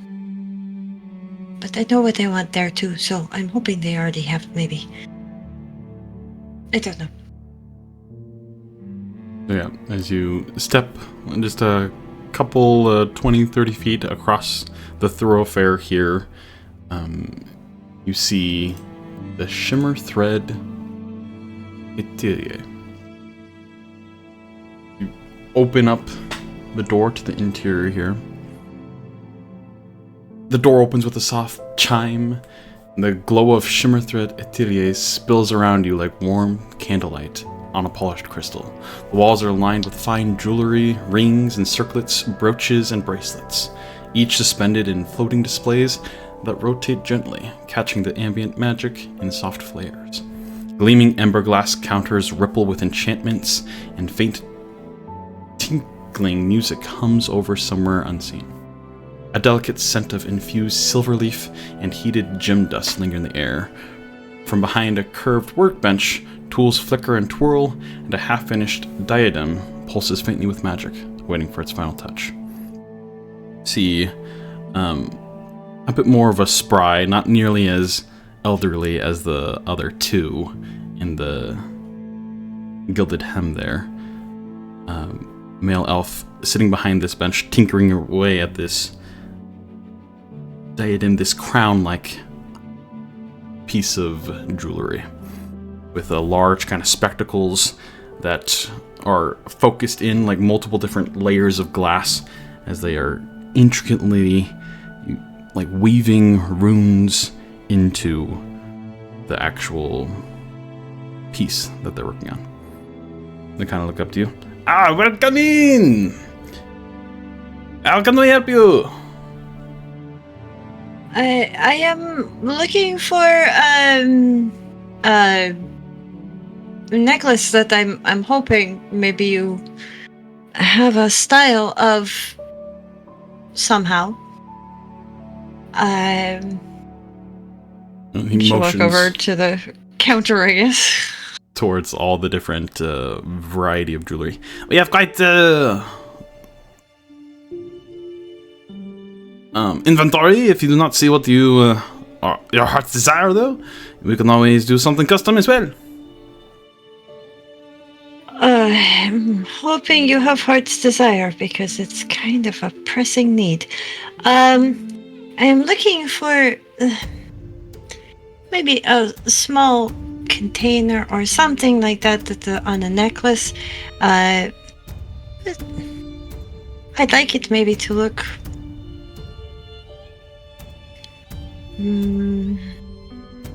Oh, it's fine. I need to house. I need to get matching ones, but anyways, I need to house a lander. So I was thinking maybe, to make mine look a little prettier and stuff like that, to make it look like a little lantern or something like that, and then I could put my Elandris inside, and it glows like, pretty little light. And Very well. We do many commissions for different Jimblon for the Landris. We can definitely make something work. And pulls out a bit of parchment and starts writing down your description of what you would like. She will describe a smaller kind of lantern with the glass and stuff like that, and much like a Moroccan lantern would look. My only question is, when can this be done? I need 2 of them. I see. It can be done probably in a day or 2. If you need it very quickly, we can probably work a little bit extra for kind of motions like a little coin. a little more. Okay, how much is it without the little bit more? How about I hear the first price, and then we'll talk about the little bit more. Would you require any other magic to be infused within? It's holding an Elandris, so probably not. No. No other magics, please. Just for the jewelry, then? Kind of does a little Yes. bit of notation. It's about 15 gold pieces per. If you want it rushed, we could probably get it done by the end of the night. That could be Does some more calculations. more like 25 per. I will pay the 25 per. If you could have it done by the end of the night, that would be great. Thank you. Very well. As Asja is talking with this elven gentleman, both Rhukkarrak and Maldorwen, you two are just kind of standing there. You eyes kind of view the different fine jewelry that is on display here, and you kind of peruse a little bit, and you see a few things that are labeled with a bit of description as to what magical enhancements they have been imbued with. Rhukkarrak, you first notice a large, or a brooch that is kind of slowly floating, and it's titled the Brooch of Shielding. It says something along the lines of, while wearing this brooch, you are protected from physical harming of force. Maldorwen, you see another, as you kind of walk and allow Asja to put this order in, a pair of spectacles that sheen with the magical glint in the kind of glass to them. And it says, described as the eyes of minute seeing. Allows you to to see better in the dark, as well as notice the subtle details that many miss. There is also other things on display too if you would like to continue looking. Those are just the first 2 that you notice. Do I list a price? The price? Yeah, there is a price on them. That is marked in Elvish. Rhukkarrak, it's a little hard for you. You're stumbling through the words. You're starting to pick up a little bit of Elvish, being so ingratiated into the culture for the 2+ years that you have. So you can kind of make it out. The brooch is listed as 1,000 gold pieces. The spectacles are listed at 500. And currently there looks to be 2 other items. One that looks like a large gemstone of some sort, and one that looks like a very ornate ring.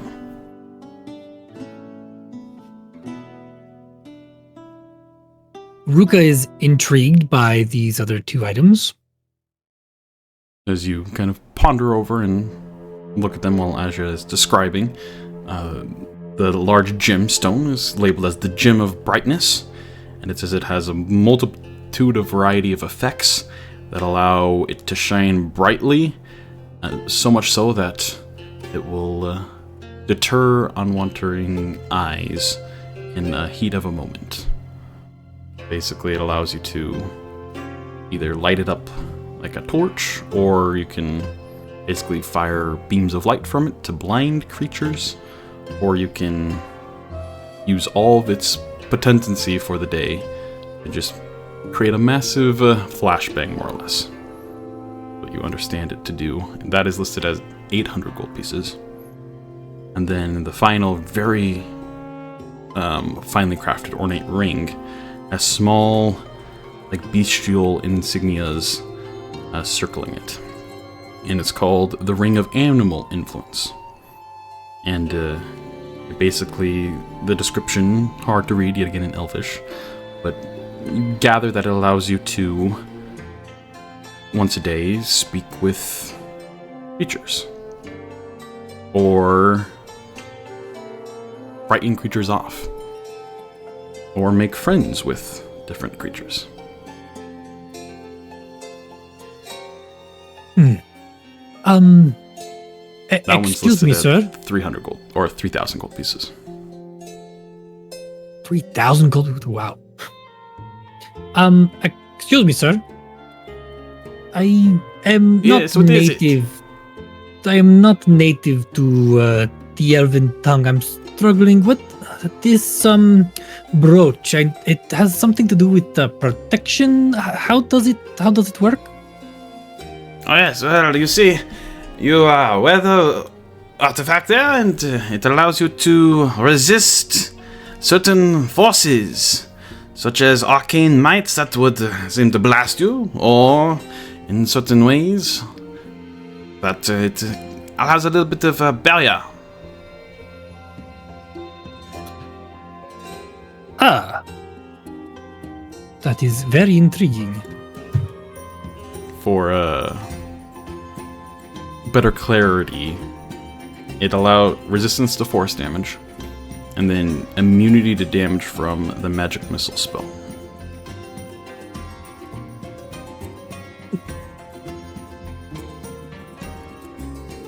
Yeah, like he's interested in any kind of protection, but they haven't really come across anything that is that niche. And while he's interested, that is literally all the gold he has left. Minus 60. So unfortunately, he's just gonna he'll look at it a little bit longer and then just kind of wander off and continue to look at the other stuff. The elven individual kind of looks back towards Asja, kind of folds up the paper that he was calculating stuff on.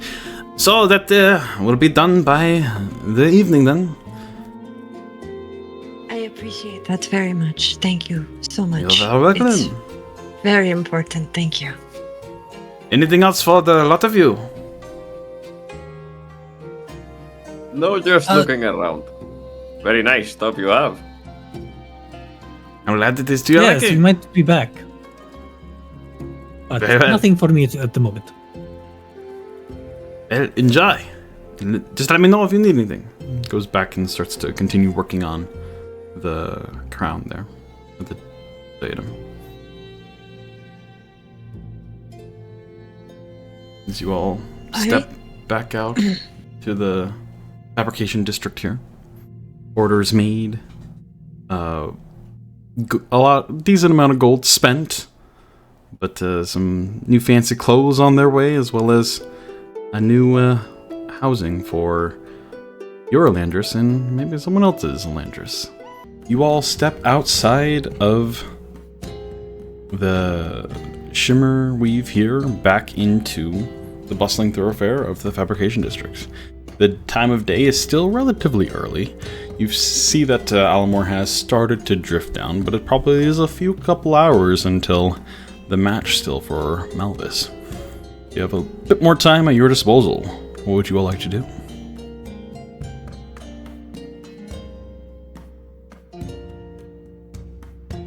I would like to unmute before I speak. My bad. Go ahead, Maldorwen. Sorry you unmuted first. Yeah. Maldorwen, as they exit the fabrication district, would turn to Asja and ask, like, with everything that we know about the shadows and Euan being where he is, do you think it's maybe a good idea that someone goes and keeps an eye on him? I have to go home anyways and get some money. I was going to go and check in on him. But then after that, I need to go... I need to quickly go to the library tonight, the archives tonight. I need to find a book on something, so very boring, but I was already going to go check on him. He should be fine though. I mean, he's in one of the back rooms of the apothecary, so I don't think it'll be very easy for people to get at him. And when I asked Cordron earlier, he didn't think that he would be in any danger either.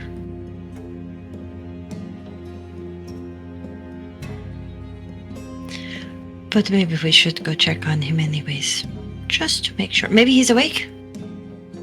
Maybe he's awake and they just couldn't find us, and so we don't know. Maybe he's awake. Maybe we should go. Yes. Except for that there's maybe one thing I should... I'll tell you when we get somewhere a little... We should stop at home first and do something there. And then go We see need to drop Euan. off the things we just bought, so that makes sense. Yes, that's it, even though we have nothing in our hands because nothing will be ready until later. Let's go. Alright, so as you ride the airways back towards the desert chapter, it's a good couple, 20-ish minutes as it arcs throughout the large city of Veltari. But eventually it slows down once again, and you're able to depart from the airways and head towards the First Light Apothecary here, where you left Euan resting. As you... Oh no, first we're going home. First you're going home, okay. Towards your abode that still is quite vacant of furnishings. But it's your own. Back Yeah, to the I abode. think I would like to get the letters from home and send them. Okay. I forgot that. Yeah. Yes. You can easily so- do so. Okay, perfect. Asja will unlock the door and let everybody in, and then close the door and lock the door. And then kind of move a bit to the center of the room and in a very quiet, hushed voice. So... Wait a second. And Ruka's going to quickly go throughout the house and check it, Okay. You because don't notice anyone that's else a very in simple lock. It would be really easy for someone to break in. here. It is vacant. Yes, that front door lock is not the most sophisticated, so just want to make sure. Go ahead. So...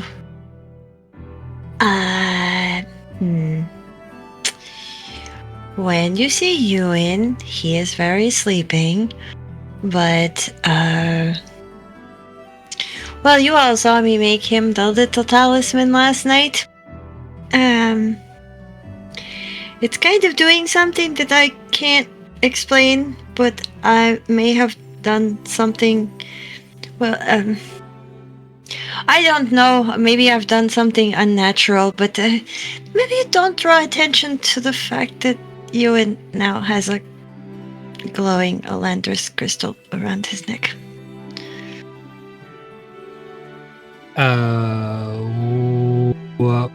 What does that mean? I am not sure because a gemborn... It's only been something that gemborn elves can do. And, well, he's not an elf and he's not exactly gemborn.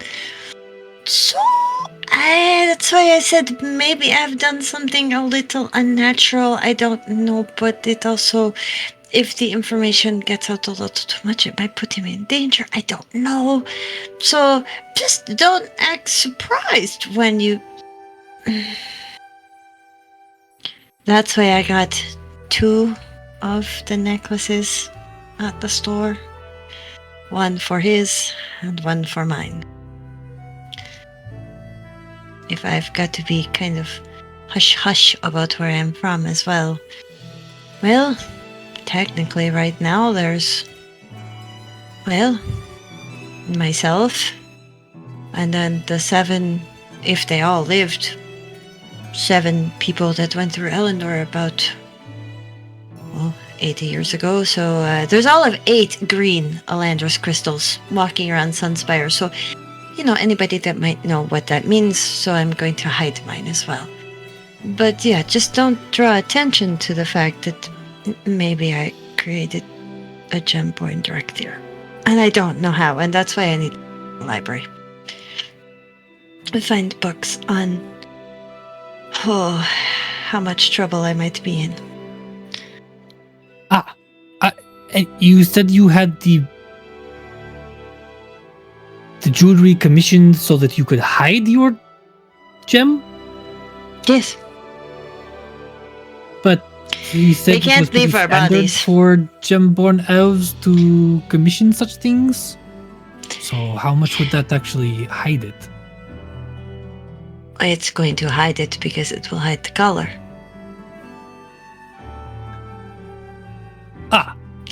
Next time you walk around city, open eyes, and when you see a Gemborn elf, try and find their crystals. I will tell you, most of them, actually, if I was better at math, probably about 97%, 98% of all of the Gemborn elves now all have the red Elandris crystals, and not quite the green ones. So I'm going to put mine behind colored glass, and then no one can tell what color mine is, because it's not like they glow in that color. And Euan's will also go behind, and not that at least his will look more like magic, so that, it matches with me, and there we go. You don't have to worry about it. You don't understand about it. I totally get it. All I'm asking is, don't draw attention to it, because it could potentially, if those shadowy eyes are watching us, it could potentially gain more attention that we really don't want. And it might put Euan in danger,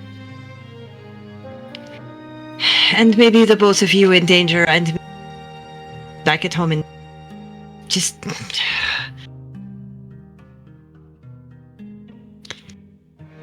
I'm just easy enough saying. And hopefully we can get to the bottom of why she glows. I don't quite understand it. I know Cordrin is going to also look into it a bit. Right! Oh, we have open invitation that if we want to go to Twilight Ridge, we are all very welcome to go. He is sure that we would be all very welcome there. So anytime we would like to go to Twilight Ridge, we are more than welcome. And at some point I would like to figure out his mode of transportation, because literally he waved at me, broke something in his hand, and poofed like a little cloud. And disappeared. Completely. You mean he went invisible and walked away? No, he turned almost like a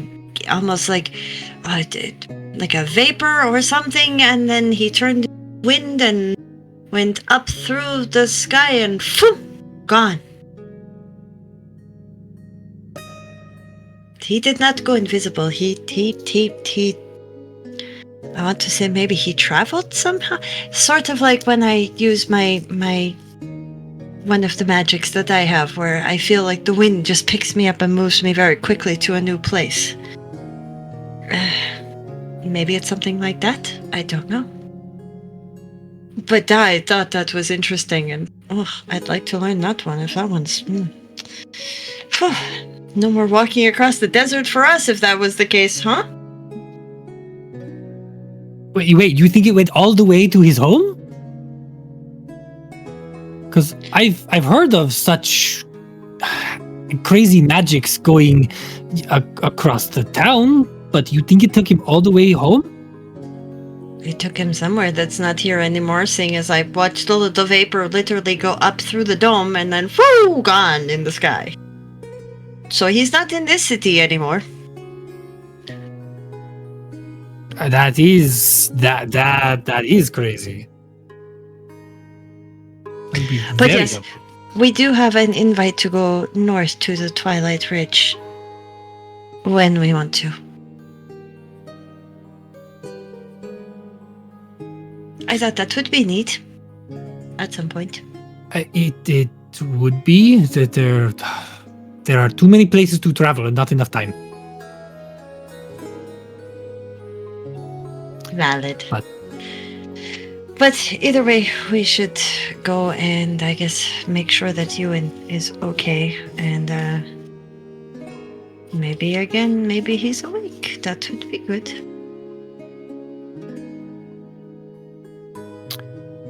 yes, let's go check on him.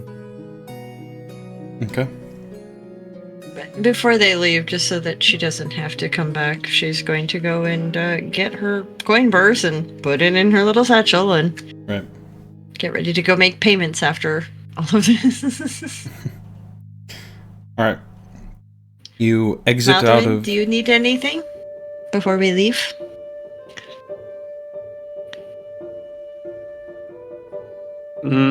I'm just going to send some letters. Okay. Well, exit out of your little abode here. Maldorwen, you, letters in hand, head towards the Dawn Spire Hall, where you had been very briefly when you spoke with the chapter master, the little male assistant that gave you the letters, so that if you needed to ship letters, you could always drop them off there. And so quickly you just enter and make sure that it's going. Which letters are you sending where? Oh, you're asking me? Okay, so I'm sending a letter to Aeon, Zatriel, and a letter to Tharion, to the captain. So replying to her. Okay. Yes, both letters go to Elendor. Alrighty. They quickly note down your need, ask for a bit of coin. It's not much, a couple silver to send it, because they're just letters, they're not a package of any sort. That way the people in Elendor will receive your letters in a due time. The Stormbirds, especially during Storm Week, travel quite quickly. So letters in the system, hopefully they'll arrive at their destination sooner than later. Meanwhile, both Rhukkarrak and Asja, do you join Maldorwen in doing that, or do you just go straight to the apothecary? Well, as Asja sees that Maldorwen's gonna go off as she's locking the door. Do you want us to come, or do you want to meet us at the apothecary? Should we all be sticking together, or is in here at least safer to be able to walk apart? She's looking at the both of you. I mean, you know better than I do. I honestly there- wouldn't know where they can reach and where they can't. What Rhukkarrak said is that the person that, pointed him I know of at least towards- one shadow that walks amongst the dawn. Okay, yes. I understand that, and I think... I don't know. I've been also paranoid about this, but if you saw them even at the stadium, I don't know if there's anything we can do about that. I think if they are determined to follow us, I think we just watch what we say outside of our little... What do we call this place? House? Well, no, the house needs a name.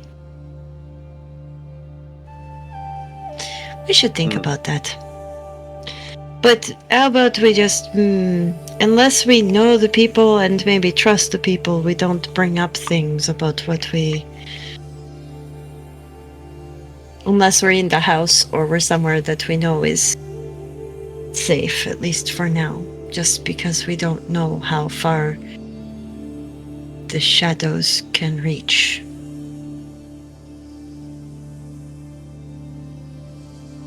She kind of looks proud of herself for using all the hidden lingos and stuff like that, you know.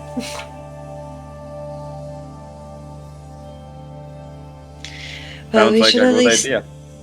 maybe assume in here that we are safer than out there, because at least in here, well, we are surrounded by other downward sentinels. I'm pretty sure if downward sentinels were being attacked in here, the other downward sentinels would still come in. Help them. So I would assume in here we are safer than out there where we're kind of left to our own accords. Probably. So again, I will ask, do you want us to come with you, or do you want to just meet us at the apothecary afterwards? I will meet you at the apothecary. I think I will be fine. Okay, sounds good. Let's go, Ruka. Right. Well, as Maldorwen drops off the letters and goes to meet you, he's bombarded by shadows. No, I'm just kidding. So both Rhukkarrak and Asja arrive at the apothecary. Soren, the kind of over-prepared elven priest here, kind of greets you. Welcome back in. You're here to see Euan, yes? Yes, please. Yes. Very well. Follow me. Leads you back towards the back room. Opens up where, once again, you see just the slumbering, still peaceful-looking Euan.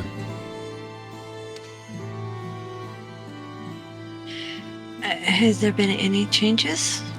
Or I guess not. Go ahead and make either a medicine or a perception check for me. Actually, investigation. I will make medicine because I'm much better at that.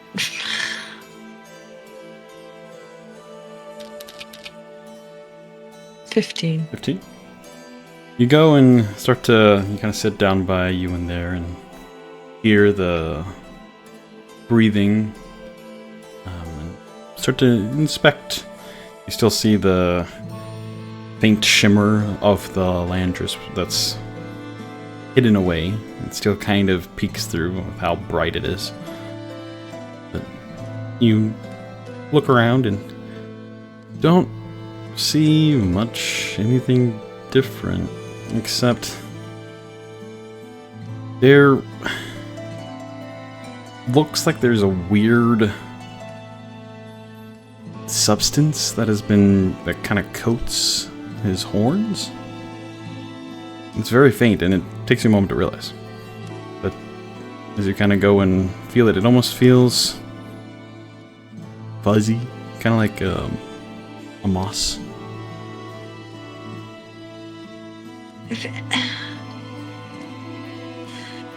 She just glares at you, and if he was awake right now, he'd probably have that kind of expression on his face. And in Elven, so I mean, Ruka might pick up at least some hints of things. You had to make it this difficult, didn't you? Difficult? The heck? Why do you have fuzz on your horns now? She turns to Ruka. I don't think there's any changes. Except for I think he has to shave his horns. But other than that, I don't think there's any changes. Ruka's just gonna give you a look like, are you... kind of like, are you crazy? But... he seems to just accept what you said.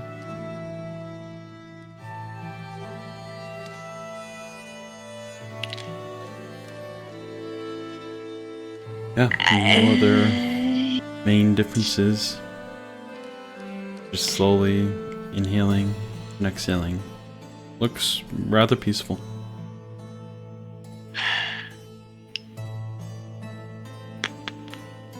Well, if you want to talk to him, then, I mean, I could leave the room and you can talk to him if you want to. And I could ask Soren about if there's been any changes and stuff. I mean, I was going to offer to keep him company if you needed to run some errands or something before the...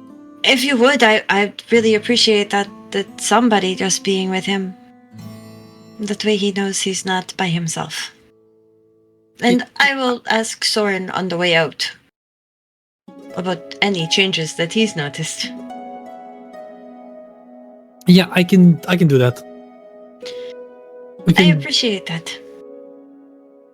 I guess we can all meet here just before this game. Sounds good to me. And it will be very healing for you. Thank you for offering to spend time with him. I know that it's difficult for you, but he's one of the good ones. The same as you tried to teach us that not all Castorum are bad. Not all Drakthir are bad either. So thank you for giving him a chance. It means a lot to me. He'll give you a very complicated look. That's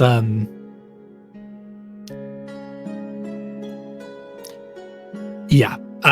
If you want more, I guess you can roll insight because I don't know how much to give you. Okay. Well, she's got a passive insight of 16 already, but sure, we'll roll insight.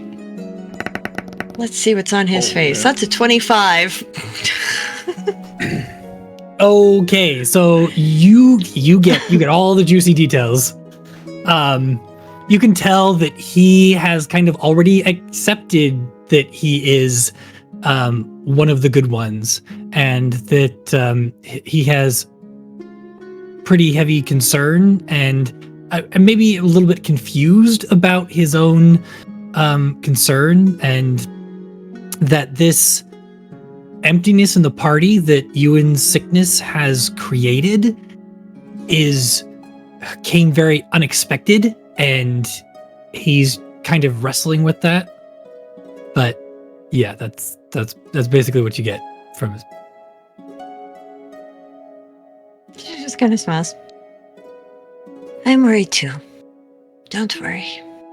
Well, worry, but you know what I mean. I'll be back. I'll be quick so that we are not late for... I really do want to go and see the Malvis tonight.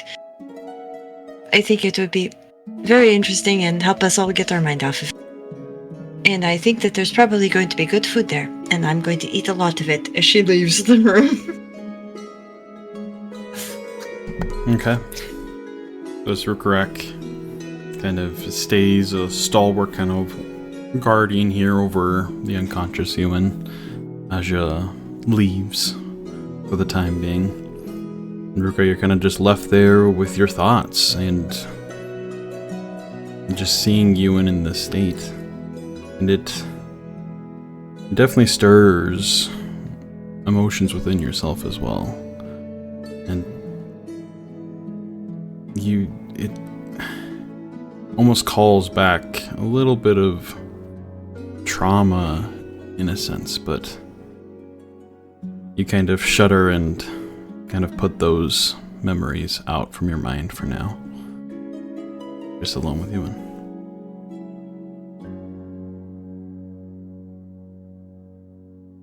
Eventually, Maldorwen does reunite, and Mal, if you want to just stay with Euan as well, you can do so, or what would you like to do?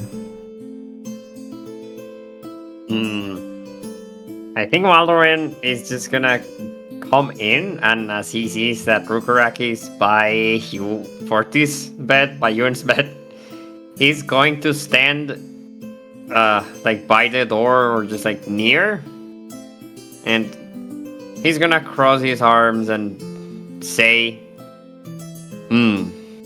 so just one little spar and you're already laying down? Come on. You know there's ass to kick, right?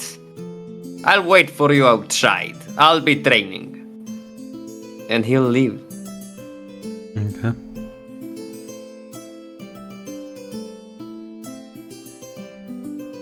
Yeah, Okay. Ruka will sit in silence for most of the time he's there, but he'll just kind of talk to him a little bit softly, just saying, just like, from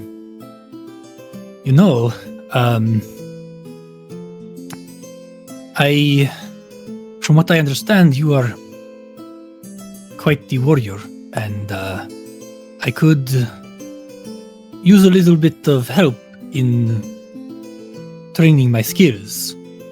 And if you could come back, I would appreciate some training.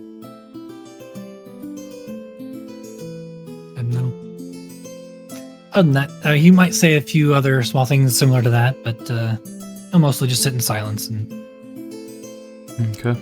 contemplate his own emotions. Okay. Rhukkarrak, just go ahead and roll just a general perception check for me.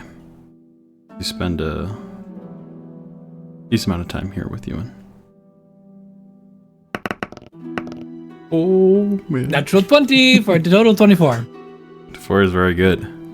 Nice. For the most part, Euan stays very quiet and just peaceful. There's sometimes he stirs, almost like if someone was sleeping and had different dreams. But nothing that looks like a nightmare by any means. But you do... Your curiosity is a little piqued by what Asja said, and you kind of lean in a little bit towards Euan's horns and kind of just gently feel them, and you yet again feel like a little bit of a fuzz that kind of coats the horns there. And you kind of wipe a little bit of it off, and it kind of is like a greenish, like dark green, similar color to his horns, but like paste. And you kind of smell, and it smells like soil almost. You also notice it's so very faint, but with the amount of time you spend here, there's a subtle growth to the horns themselves.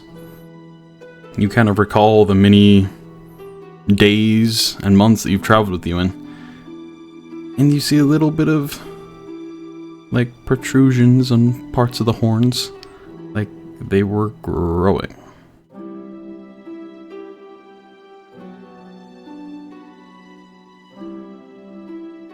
He'll take note of the oddities and to relay to Asja next time he sees her, but he'll continue to keep up his vigil. Okay. Speaking of Asja, where are you headed? Asja is all right, well, I guess she's got to get a lot of stuff done quickly. I guess she's first going to go back to the District of Fabrication really quickly and get things paid for. Okay.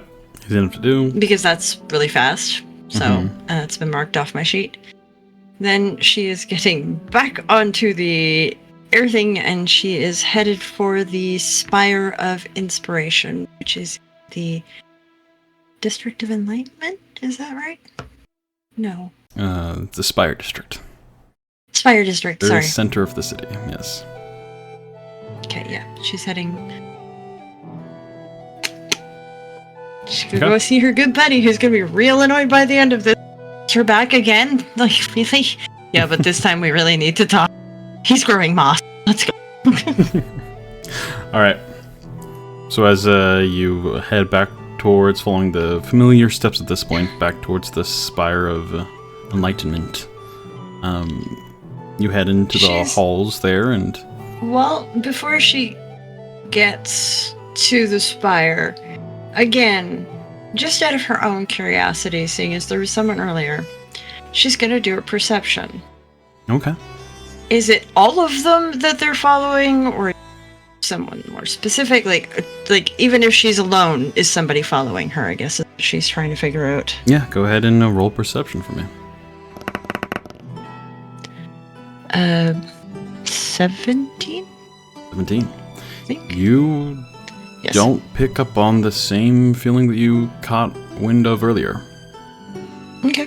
There definitely are people that notice you, and especially you stand out a little bit in the crowd with the multicolored hair, but nothing more than usual. Nothing Okay. like you saw earlier. Okay. Curiosity appeased. Whew. Perfect. Either that or her roll wasn't good enough. Alright. Now she'll go to the spire. Okay. As you enter the large archway halls of the Spire of Illumination, the clerk kind of notices you coming in once more. Oh, I believe that Lunessa was looking for you, and she was wanting to know next time you came in. You wanted to follow, take a right, then a left, and then a right, and then a right, then a left. You'll be able to find her study. Perfect. That's exactly excellent. Thank you. Right and the left and the right and the right and the right and the left. And she's just gonna continue repeating the directions as she goes. Okay. A little bit going through the kind of hallways of the Spire of Illumination here. This strong smell of books permeates the entirety of this building. Eventually, you do find your way to her study. As she's walking along the way, she will take some comfort in the smells that are in the place, and just kind of have a moment of just kind of calming. And then when she gets to Luminous' office, I guess she will knock on the door. Okay. As the door kind of swings open, it's a much smaller little study here than Damaris's large laboratory. Mainly just a small little office with a kind of desk. Very well organized as you kind of peer past her bright face as she kind of opens it up just a little shyly at first to see who it is. Hello? Oh, it's you. And kind of shifts the door open. Oh, welcome back. Thank you. I walked in the door and they sent me here to talk to you. Yes, I believe... Convenient. I wanted to talk to you as well. Yes, I spoke with Damaris here. Come in. It's not quite spacious in here, but there's enough space. She kind of goes and reorganizes and closes a book that you saw that was open, probably her reading before you arrived. So, he said that you were interested in being his understudy as well? Well, not the same as you.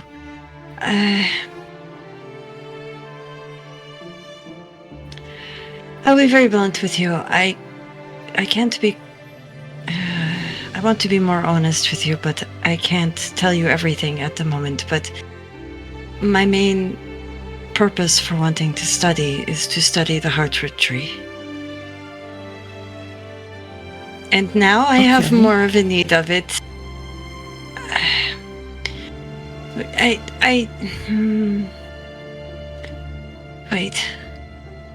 I already told you where I am from, right? Yes, no, you were one of the people that I told I was from. Okay, I can open up a little bit more. Okay, so as you know, the Heartroot Tree was very important to my people, correct? Right, yes. Right.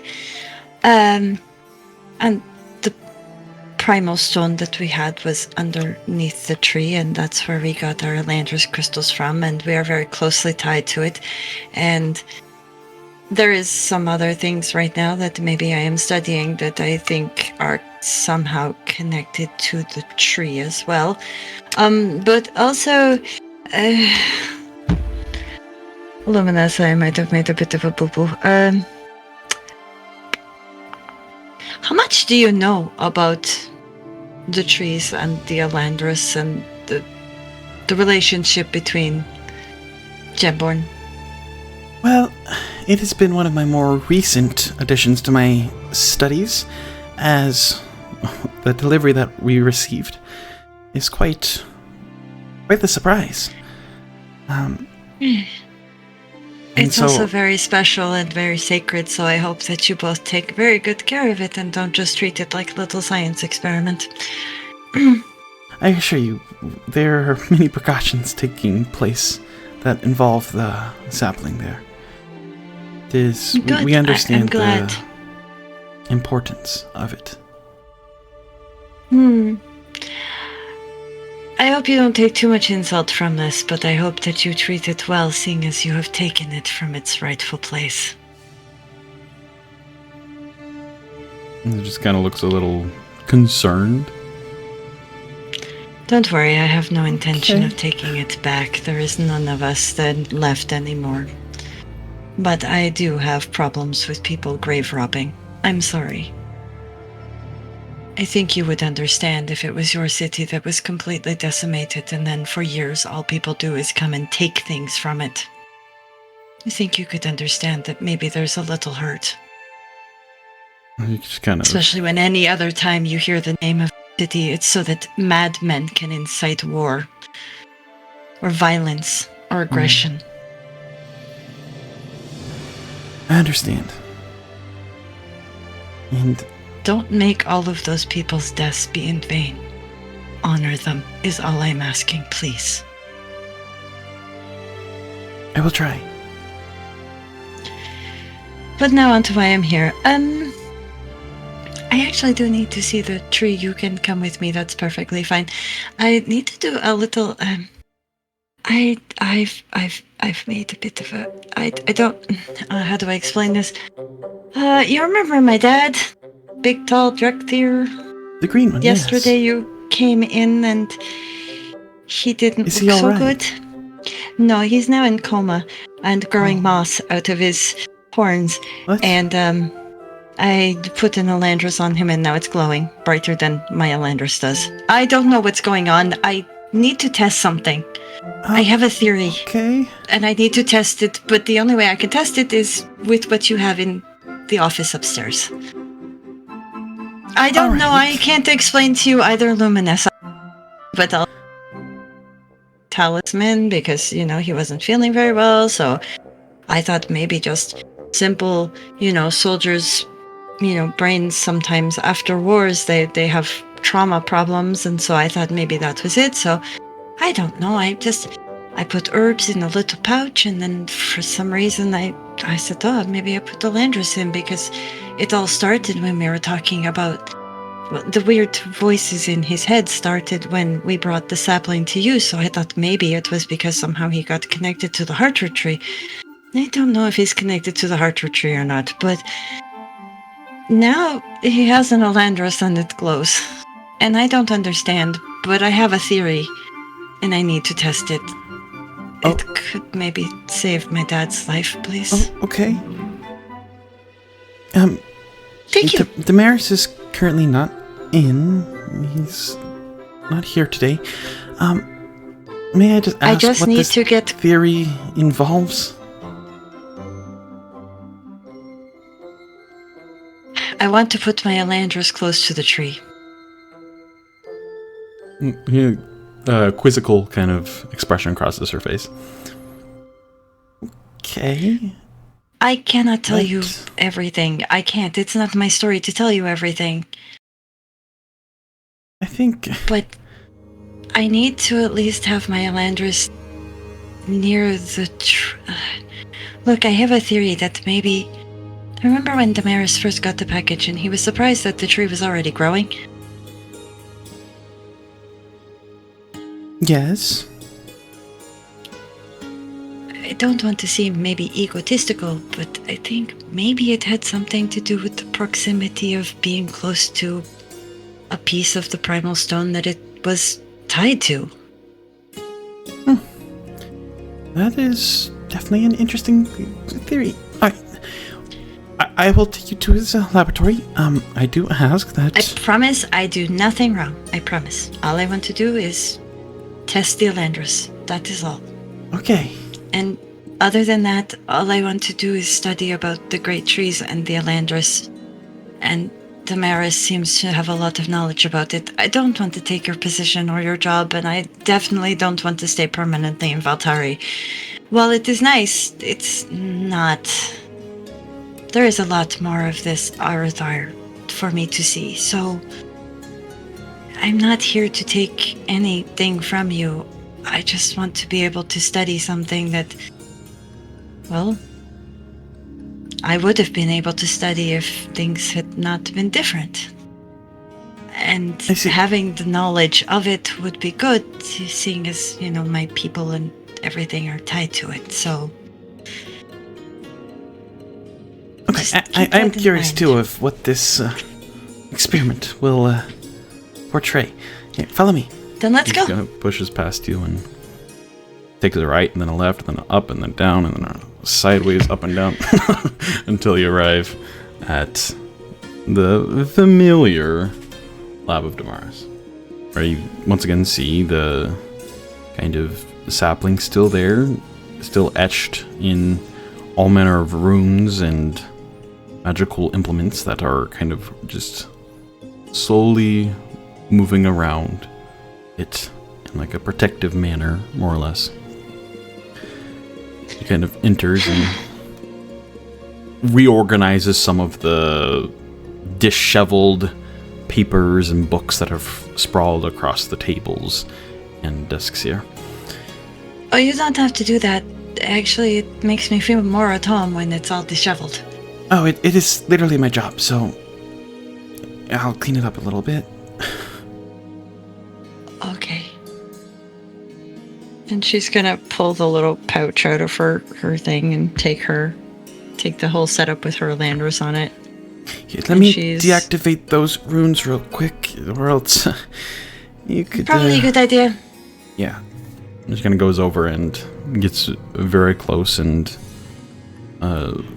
pulls out a small little piece of parchment, and you see a small Asja little will glyph plug her ears and on the paper as she kind of looks back towards you and then gets very close to the runes themselves and whispers something. And the paper kind of lights up for a moment before she tucks it back into her coat pocket. And then the runes slowly start to fade. Now is safe to go to? Yes, it should be completely safe. Okay. I really don't think this is going to do anything, but I have to try this. And I guess because she's been told it's safe, she's going to approach the sapling and go to lift the little jar lid off and put it carefully on the desk and take her Elandris, like still in its setting and everything like that, and she will bow very respectfully to the tree and I don't know if this is what you need, but I hope it helps you. And she is going to very gently put her Elandris around the bottom where the roots are. Like, so the bottom where the roots would be. And she's going to very carefully kind of gently lay it on. And then she's going to take a step back.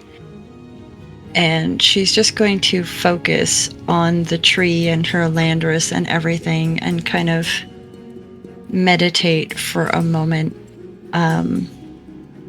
Okay. Go ahead. Almost and trying to envision her own life energy going into, like, trying to put her own life energy into this as well and stuff like that. Absolutely. If that makes sense. Go ahead and make a wisdom, just a wisdom check. Not a saving throw, but just a check. Okay. I will use inspiration if this sucks. 15, not too bad. Okay. As you sit there and concentrate on the bond that You are so intrinsically connected to the Elandris here. Even being a few steps away from it, not having it on your person, is weird. It feels like you're missing a part of you when it's just off. It feels like an extension to your body. And so as you kind of further investigate that bond and deepen your thoughts on that, you kind of just sit there for a moment. You feel your own heartbeat and the life energy that freely flows around you, more so than most other people. Maybe thanks to a connection to your patron. But here you kind of push through that little bit of a veil of his influence and just focus directly on your connection to the stone. And there's a brief, very, very subtle feeling that kind of you receive from it. It's not a physical feeling, but some sort of like greeting, like something just so quiet and so soft, saying hello. And she'll smile when she gets that feeling and kind of go in close. Hello. I see you again.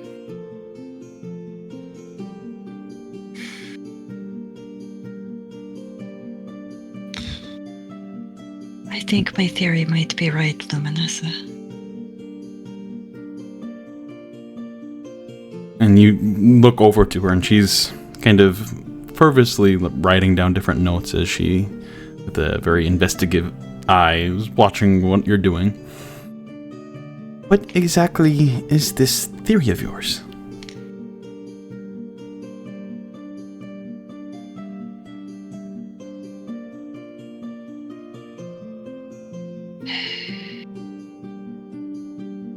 You will have to talk more to Euan, but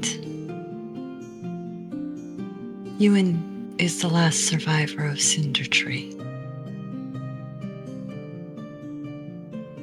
Or Cindervale, sorry. Cinder Tree was the correct. Cinder Tree was correct, sorry. Cindervale, Cinder Tree.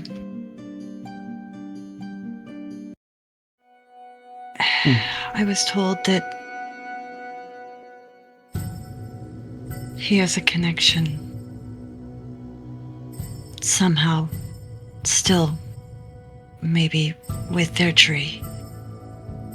Even though their tree was also destroyed. And this one here, she very tenderly rubs, just brushes her hand very gently over the leaves. This little one here just said hello. Fascinating. I think the Elandris might be reacting to Euan's connection to his tree. The Elandris, aside from the normal connection, I think maybe they're necessary somehow for these trees to reach their full potential, if that makes sense to you. I think if you're going to have this one do whatever you need to do, you're going to need to find... I can't believe I'm saying this, but you're going to need to find Mythendral's Primal Stone. Yeah, that might be a little tricky. Just slightly. Was saying something on how he's a little stumped on how the sapling here, it isn't growing more. It almost as if it was in a stasis.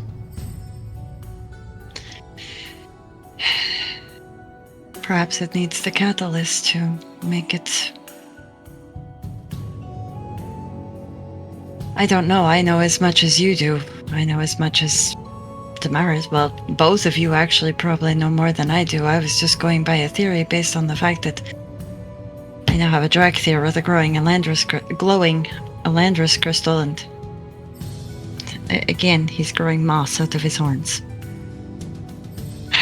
That is just fascinating. Here. She goes and kind of scoops up a couple tomes from a side desk there. Mm-hmm. Take these with you.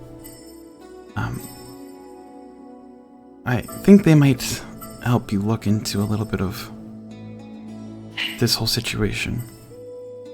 I appreciate that very much. I will come, not every day, but maybe every few days. Try and see if this little one has more to say. If that's alright with you. I would leave, but I think you understand what leaving my Elandris here would do. I already feel very, very strange already, and I'm only... So, I don't know what it... I don't even think I would get out the door without trying to claw my way back in here. I understand. And I'm sure that Damaris will be very intrigued to hear your theory and everything that involves. Probably would like to speak with you as well. So... I would like to speak to him. Actually, if you see him, could you give him a message for me? Kind of important, but... Okay. I know he said he has not seen a man named Rivenor in a long time.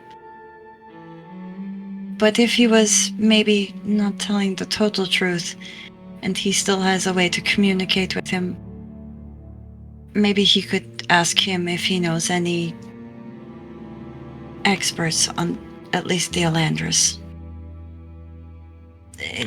As far as I know, this person was very, very smart in many things, and I know that Damaris has said that he knew him, so he also said that he has not had contact with him in decades, but I don't know if that was to maybe, much like I've asked you not to talk too much about me, maybe if it's the same situation that maybe he is still in communication, but really isn't supposed to say anything. So, if he is in communication... I will pass along your request. Usually that's... Mars is not usually one for subterfuge. He's a very open book. But regardless, I will ask next time I see him. I appreciate that. Tomorrow I am busy with a tournament, and then I have to go to something called the Blazing Ball later, but I will come back into... The ball, eh? That's... Have fun with that. And talk to... I never thought I'd do that. I have no idea what it's about. I've never been to a ball before. And she'll turn to the tree and... I am sorry, little one. I have to go now, but I will be back, and I promise we will talk again. And she will take off the Elandris and kind of put it back into the little pouch. Oh, that... Yep, I am starting to understand now why that is not a good thing. Very carefully put the jar back on, and you might want to put the runes back on, and she'll take a step away and look to the ceiling and plug her ears again. Okay. As Lunessa wraps up the sapling back in an arcane weave barrier of some sort, you step outside of the laboratory there, 2 new tomes in hand. Yep. One is named... I'll say, as you're walking, you don't have a whole lot of time to, like, peer in through the pages currently. But she'll you look can at the bindings. at least see the titles. One is Resonances of Stone and Flame, a scholar's inquiry into Elandris. And the second one is The Heartroot Covenant, Origins of the Gemborn Legacy. I like that one a lot. Okay, thank you. So now you have All those, right, and you can will... study them when you have a bit of free time. But Yep, she will thank Luminessa and run back to the desert chapter. okay. As Asja does that, we'll head on over to Maldorwen, who leaves the apothecary, allowing Rhukkarrak to watch over Euan. Maldorwen, what would you like to do in this moment? Okay, so Maldorwen is gonna look for a spot that is good to observe the people that are using the training grounds, if there are any, in this Absolutely. moment. You see quite a bit of different sentinels preparing what you can only assume is for the tournament tomorrow. Yeah, nice. Just like what I wanted, actually, because like what Maldorwen wants is just to kind of try and gauge the skill level of the other people that will be competing, and also like maybe trying to ascertain how they fight, in order to see if like we can strategize or get an edge, first of all. Okay, go ahead and just roll a perception check for me. I like rolling perception. I would have never guessed. Okay, 17. 17 is still pretty good. There are a variety of different individuals who are sparring in the large, open, circular kind of sparring grounds. You see many of which that are kind of muscular and athletic builds that are clashing steel against steel or weaponry.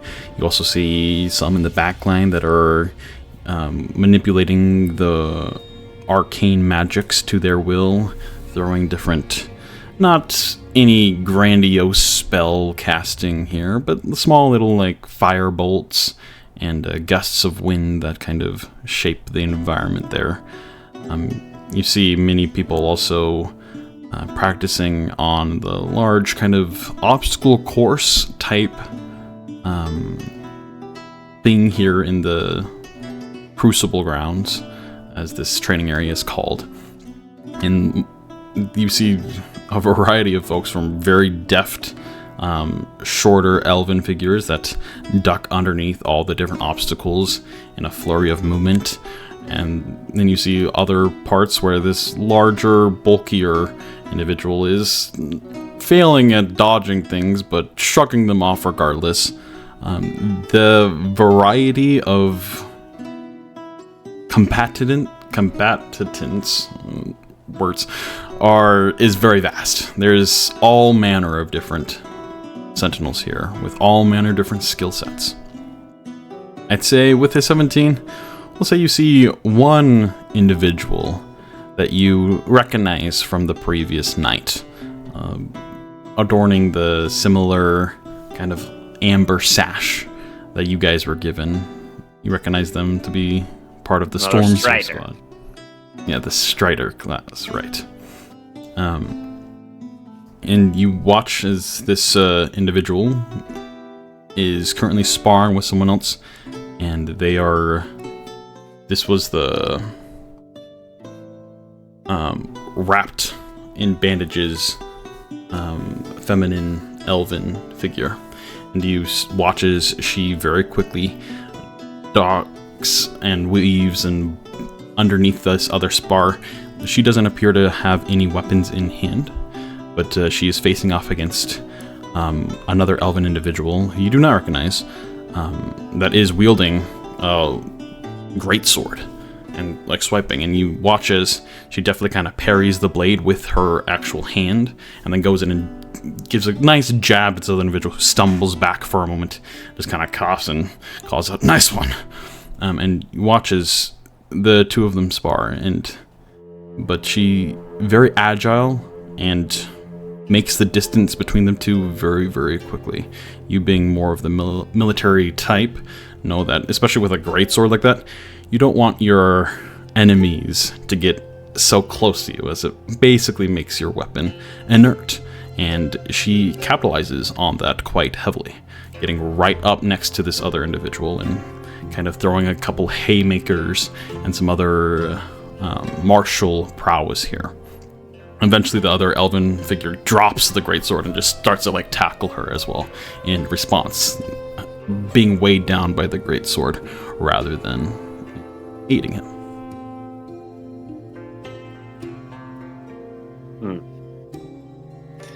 Well, better watch out, not let her get too close to me. And also, like, as he's looking around, he's kind of thinking a little bit about the things that Valtarion Aurelius said. And, like, what's weighing the most and heavily on his thoughts is the fact that, like, Valtari is very grandiose and, like, beautiful and everything, but everything here, in a way, seems to be, like, pretend, and Maldorwen knows that, like, there's something else going on deeper within, like, the underbelly of the city, or, like, at its heart. And, like, he thinks that, like, these games, even, like, the Malvis game, like Valtarion Aurelius said, or like this combat, like yes, like this is just playing around, and yes, people are very distracted, and like I think he's getting bitter and kind of like just loading his crossbow with a bit of like just like exasperation or like anger, and like just shooting, trying to vent a little bit as he is by himself. Okay. As you ponder on those thoughts and kind of release that tension through some hone practicing with your crossbow, the day shifts and Alamor starts to grow further and further down into the sky. Sunset will be upon you shortly. With that, you kind of pick up your stuff and head back towards the apothecary, right as you see Asja also hurrying back with a couple tomes in her hands towards the apothecary. As you all meet back up with inside where Rhukkarrak is still kind of watching over Euan.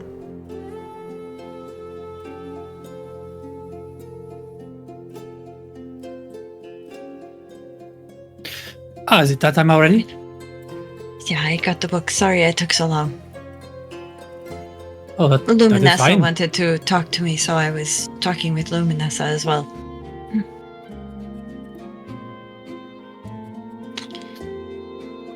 She'll kind of look over at Euan's horns. Are they mossier? Go ahead and roll a perception check for me. Okay. Oh, while I was sitting here, it 15. seems like Euan's horns are growing? Or, I don't know, it could be my imagination. You don't notice any more mossy to the horns, but as Rhukkarrak points it out, you kind of do notice a little bit of like the growths that have started to just protrude their way just a little bit out from the regular parts of his horns. She's just gonna kind of look down. This time she whatever. Are you growing antlers now? Branches? They're horns, Euan. Hiya. Deep breaths. We will all talk later at the abode. We should go Malvis, though. We don't want to be late. We want to make sure that we're there to cheer on Brisa and maybe buy some of that food that I'm sure will be there, because we haven't eaten since breakfast. Yes, let's go. Yes, I was also thinking, like, we shouldn't name that house. We shouldn't get attached to it. we're gonna leave it soon. So That's true. We're moving to a bigger place. You're right. yes, if there's someone here that knows about, toxic attachment, is me. So please don't. We shouldn't do that. I will take your word for it. Anyways, I just want to drop these books off at home, and then let's head out. She'll, Okay. I guess, run a little bit ahead of the two of them, and then unlock the door, put the books in her room. Yep. Before she locks the door. Do you guys need anything from in here? No? Close the door. Maldorwen? Key going in the slot? Yes. Captain going out should of the come out slot? any second.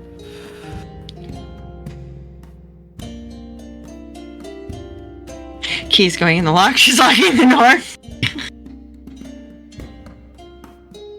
All right. As you all gather your things and put away other things and head towards airways again for the manyth time today, ride the rustling winds that kind of cool you all down a bit. It's still warm in here, like it's still the end of Embervale, but not as hot as out in the desert. You see... Free public transportation is the best thing ever. Yeah, it's pretty nice. No more ferrymen to pay gold to every time you want to go somewhere. Now it's just a magical airway. As Alamore's light gets quieter and quieter in the night sky, you arrive back at the Glassview Stadium. As you return to the Glassview Stadium, the once quiet arena now pulses with life. The Emberglass dome overhead gleams with the full glow of the setting sun, reflecting hues of molten gold and fiery violet across the vast crowd. The air hums with laughter, shouting, and the thrill of flutes and drums. Music that dances on the breeze and stirs the excitement of thousands. Elves in bright scarves and sigil-painted cloaks wave glowing pendants enchanted with trailing ribbons of light, each color representing their favorite teams. As you see, they're mainly blue and orange, the two different teams. And vendors move between aisles with trays of grilled fruit skewers and Maldorwen, what you recognize as spiced puffogs. Their cries barely audible above the rising cheer. Illusory panels flicker to life along the stadium wall, shimmering with magical previews of the competitors. Slow motion replays from past games are stylized animations of dramatic plays. The arena itself grows faintly from embedded runes, and just beyond the netted center line, the two teams' platforms stand empty, waiting. You kind of take in the raucous atmosphere here as the crowd is all getting settled and seated. You kind of shimmy your way over to the spot Brisa pointed out earlier. Elven attendee kind of greets you and kind of just nods. I'll take you where you need to go, and leads you directly to where kind of Brisa pointed, in a little more VIP section of the stadium here, if you would. And a great view at both the pitch, which is still a couple hundred feet away from you, as you're pretty high up, but you also get a pretty good view of the illusory kind of glasswork that makes up this screen, if you would. As the crowd starts to settle, and you can feel the kind of tension in the air start to rise as the first sight of the Skybound team, Brisa's team, starts to march out onto the pitch. The crowd kind of erupts in a wild, fanatical cheering and shouting down towards the team as they kind of wave their arms, the small figures kind of dominated by the immensity of this situation, but they still stand out as heroic figures.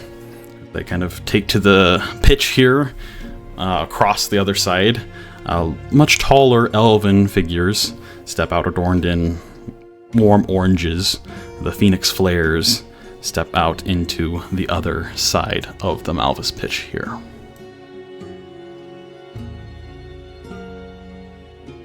Rukka's going to join in the shouting as Maldorwen's sister comes onto the field. Okay. You guys have Brisa's walking on the field and everything like that. Yeah. Asja's gonna lean over to Maldorwen. You must be so proud of her. Look at everybody here. Maldorwen is just like using thaumaturgy, like with booming voices, like, please, 3 folks over here.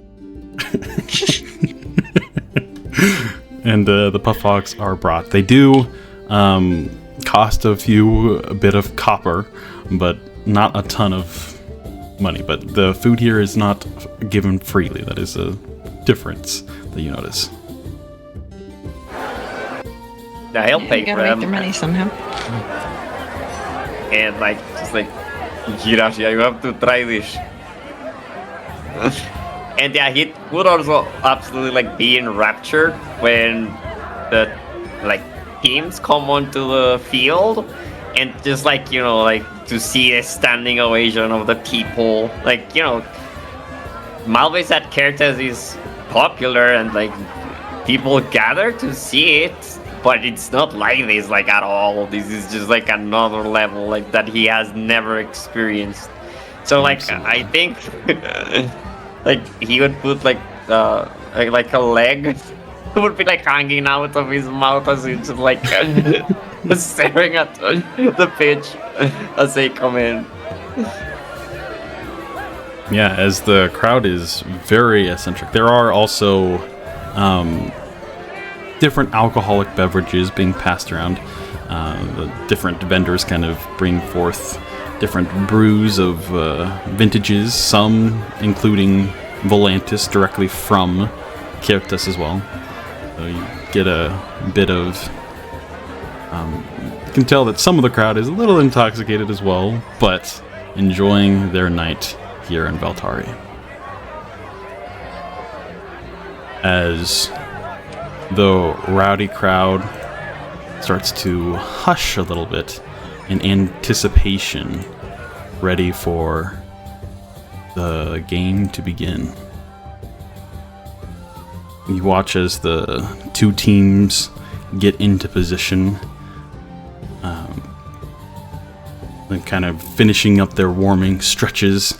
They kind of signal to each other that they're ready. And the crowd once again quiets down. And then the whistle blows, and the match begins. The poke, a glowing orb of condensed energy, launches into the air above the net. Nimbus leaps forward, but the flare forward meets him mid-air, a blur of limbs. The poke is claimed. The flares gain first possession. They volley it backwards in a graceful sweep, moving like dancers through their section. The flare fanbearer sends the poke rocketing towards the skybound's backline. Calric, the kite bearer, pivots fast and fluid. The poke whistles past just wide of the kite. The crowd gasps, then cheers as the momentum shifts. Brisa catches and rebounds the poke off the arcane wall, passing it to her teammates. She then whips it back to Nimbus once more, who then slings it hard across the net once more over to the Phoenix Flares as they deflect it and send it back. And this continues for a time, and each time the poke flies and nearly glances towards the opposing kite, the crowd kind of erupts in a cheer as either the defense catches it and intercepts it, or it barely misses the kite as the kite bearer themselves kind of duck out of the way, allowing the kite to shift positions. Eventually, Stratos catches the poke and builds up wind as Brisa fakes a high, and then the flares bite into her feint here. And Stratos cuts a low, whirling shot boosted by gale force control. As it arcs left, the flare's defenses dives too slow and strike. The kite hits as Brisa and the rest of the Skybound team kind of cheer out in Revelry as the crowd erupts in wild as part of the first point is scored there. As the crowd just continues to cheer quite crazily, and the match continues to go on. There's a lot of high-paced momentum here in this, and a lot of the times they miss. Like, you can see the expertise in both of the teams here. While you two mainly experienced the expertise of the Skybound team, the Phoenix Flares are on par, and the amalgamation of the two teams battling head-on in this way is incredibly exciting, and the crowd shows. Eventually the score is evened as the Phoenix Flares do hit a shot off on the Skybound team there, as they kind of maybe say some few Cartuzzi curse words under their breath, not close enough to quite understand everything that happens there.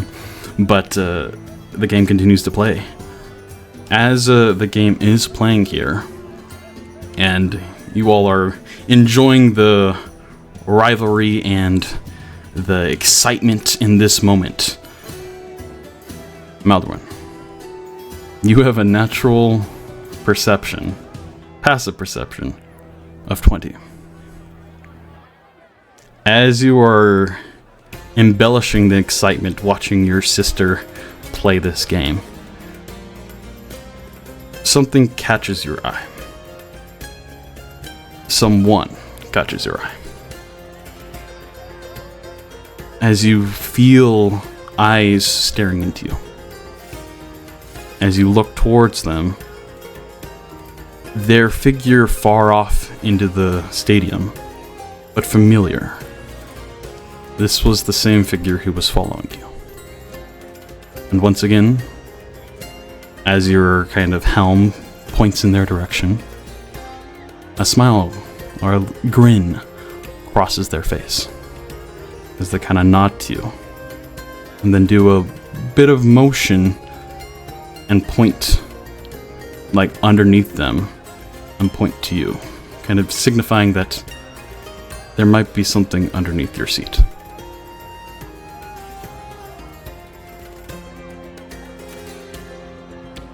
Right.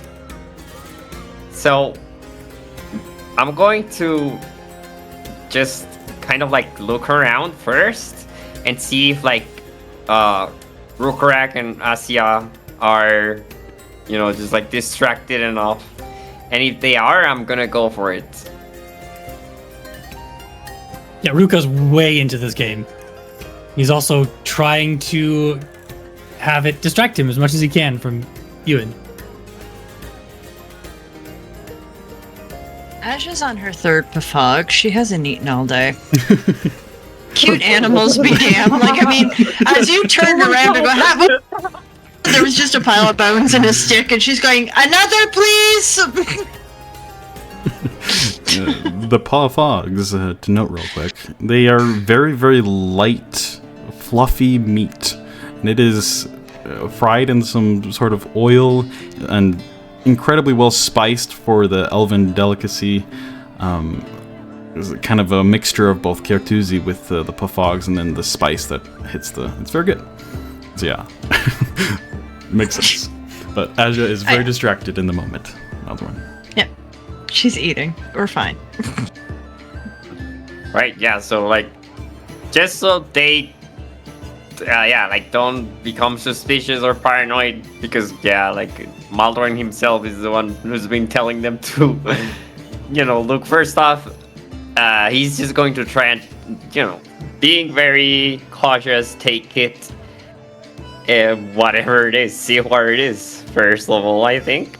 Yeah, as you reach down into the, underneath your kind of bleacher seat here, you feel a bit of parchment.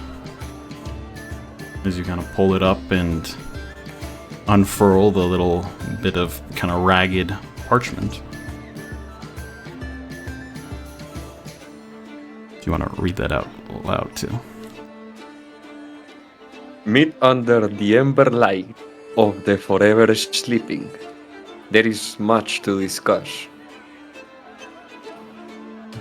And with that, you kind of look back up after reading towards where this other individual was sitting, goodness words, and they are gone. Immediately you hear the crowd erupt once more as the last final shot lands on the Phoenix Flare's kite, and the game is decided. Yes! The Skybound wins. Yes! Yes! Yes! Oh my god. As the illusory kind of ember glass walls erupt into a blue kind of outline, showing the entire arena who the winner is. Almost like illusory glitter that is all throughout the arena, kind of catching the last bit of Alamore light and reflecting the blue hue across the entire crowd.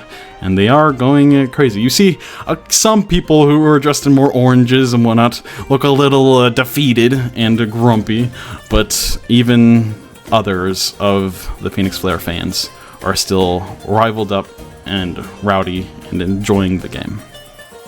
The two teams meet in the center and do a very graceful kind of acceptance of the wonderful game had, as they then depart, as you hear all kinds of cries out, "Brisa, we love you!" and all different kinds of shouting goes off as the Skybound wave their hands once more and do a little bit of like flourishes, bows, and whatnot as they depart the field.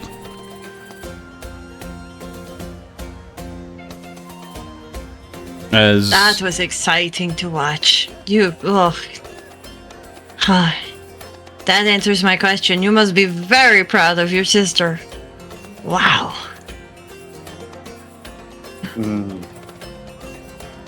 That was incredible. Oh. I have never seen such a intense game. And just the It was- energy it in was here amazing. alone, with everybody yelling and screaming, and The Pofog here is very good. Wow. Oh yes. How was the Pafog, Asja? You seem to have eaten all of the ones that came our way. it was good. Not only glad are you they enjoyed cute, but they're tasty. By the way, Rhukkarrak, is it always like this, or the games are attended by such a crowd? Well, it seems to have gotten a little more popular, and the Phoenix Flares have definitely improved over the year. But yes, it is pretty exciting like this. I'm so proud of Brisa. It's so amazing that they won. Yes. I would have Yes. been very mad if, it had gone the other way around. We could probably celebrate with the team if you wanted to. I was about to say, we should probably at least go say congratulations and good game, and Yes, absolutely. As you all kind of get up from your bleachers here, you see the illusory kind of images of the match that just occurred. The diving kite bearer of the Phoenix Flares trying to avoid the poke, but as it smashes the kite in slow motion, their face, no. But as the more eruption of God, laughter, a replay. enjoyment, yes. Oh, it's so good. As the crowd continues to enjoy the revelry. You kind of make your way through, and you meet back up with... there's a large crowd that is also kind of condensed down towards the spots where the teams left the field here. And you see that there are Spire Guard, like making sure the crowd doesn't get too crazy, giving a little bit of protection to the players here, as there are some more fanatical fans in this circumstance, but you do see that most of them have stopped and are signing different papers and shirts and all manner of different memorabilia. You do also see that another very common thing that is being sold here are different kites, similar to the ones that the fan bearers wear, but not quite as well quality as your shirt that you saw earlier, but the different colors of the different teams and whatnot. As the Skybounder kind of got a bit of a crowd gathered around them as they're enjoying the victory. You march up to them as it takes a minute, trying to have to push through part of the crowd that is also wanting to congratulate them and get just a moment with the players.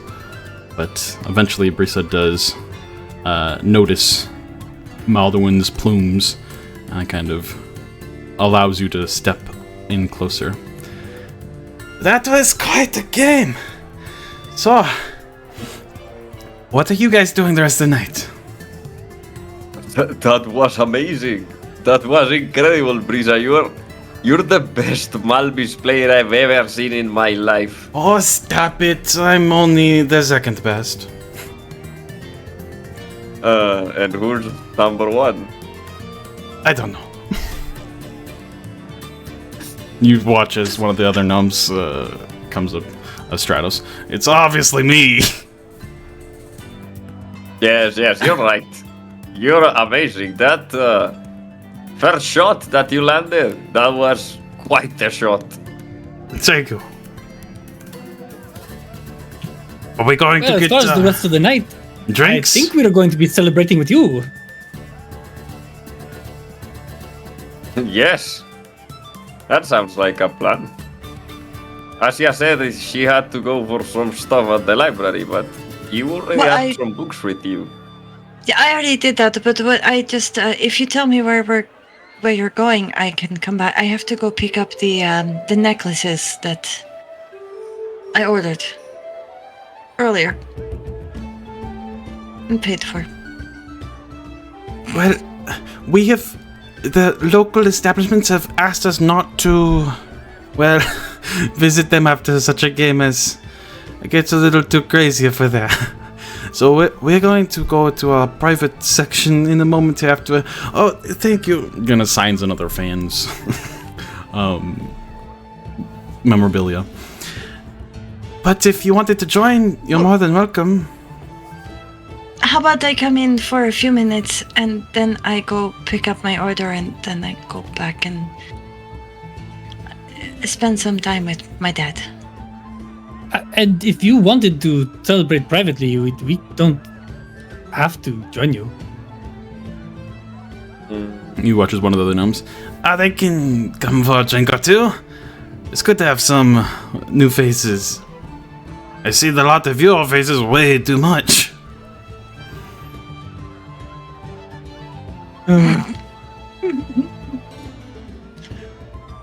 Okay, well then why don't we stay for small celebration and then we can let you on with your night and we do what we are going to do.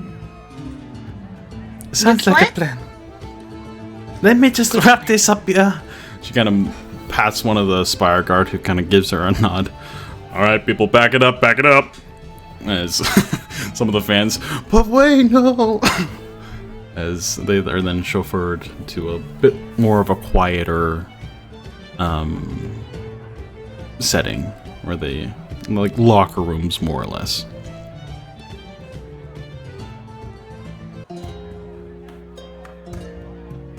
So, brother, that was your first time witnessing a game in Valtari, right? Oh, yes. And that was incredible. That was... I didn't even know Malvis could be played like that. I think if you went back to characters with the Skybound, like, no one there would be able to stand up to you. And Well, the elves seem to pick up some tricks. They can play. Yes, I've learned very quickly. That's for sure. The game has evolved quite a lot from its roots of our flying city. Your passing is so fast.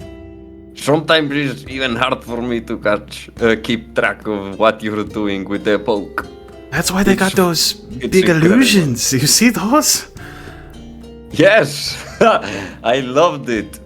Also, the poke is different. Does it feel very different? It feels more or less the same. We're finding with the speed that it travels at sometimes, and it would hit people, and well, some people got seriously injured.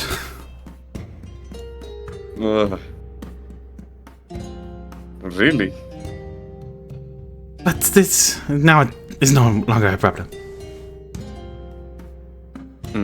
What about you, sister?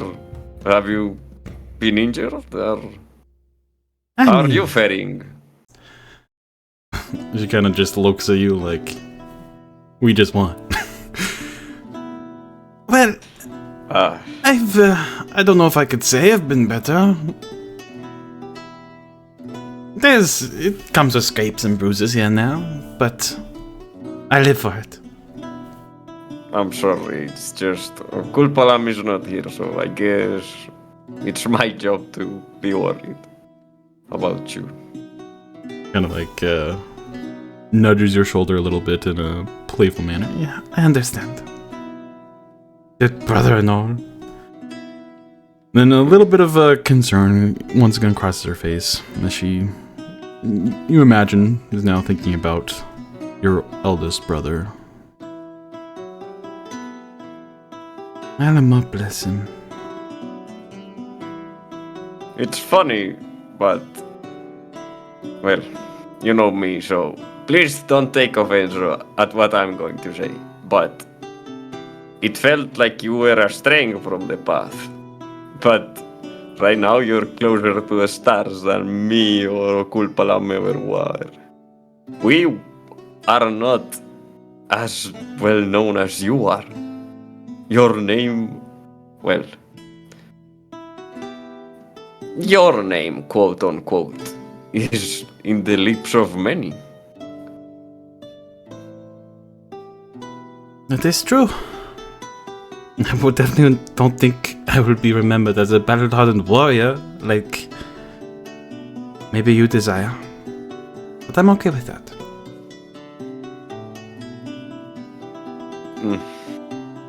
You are strong. But yes, I'm not trying to downplay your victory or your skills. You are amazing, Brisa. It's just the way I see things, I guess. As he kind of like knocks on his helmet. Mm-hmm. And she kind of just gives a knowing nod. Where's that Volantis? Goes over to a back counter and uncorks a much nicer brand of the Volantis. One that maybe similar to the stuff you gave Aeon. And starts pouring you all glasses. He really wants to drink, but he'll just like try and gesture towards Rhukkarrak and like get closer and say like, please talk to my sister. If I keep talking to her, I'm just gonna lecture her and gonna sour her night. I don't want her to be thinking of what she left behind. What she has here is... it's amazing.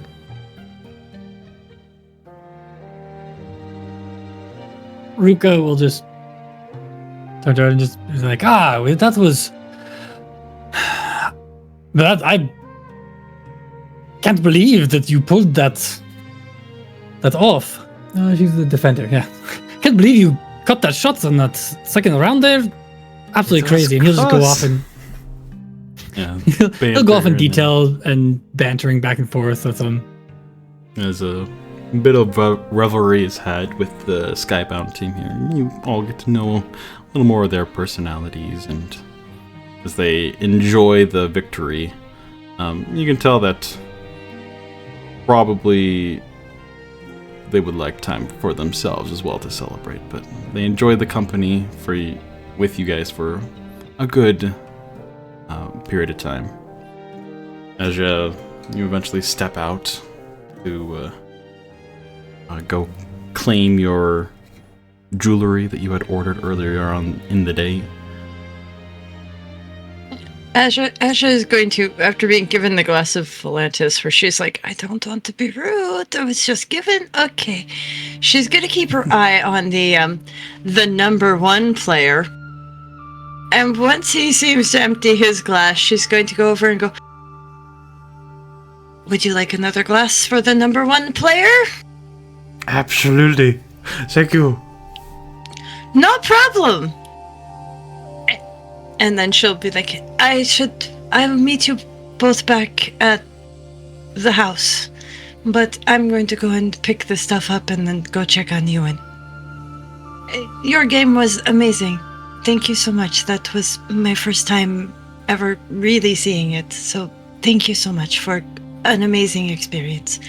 And Brisa, you were right. Profug is good. I ate way too many. He kind of just laughs at that and enjoy your night.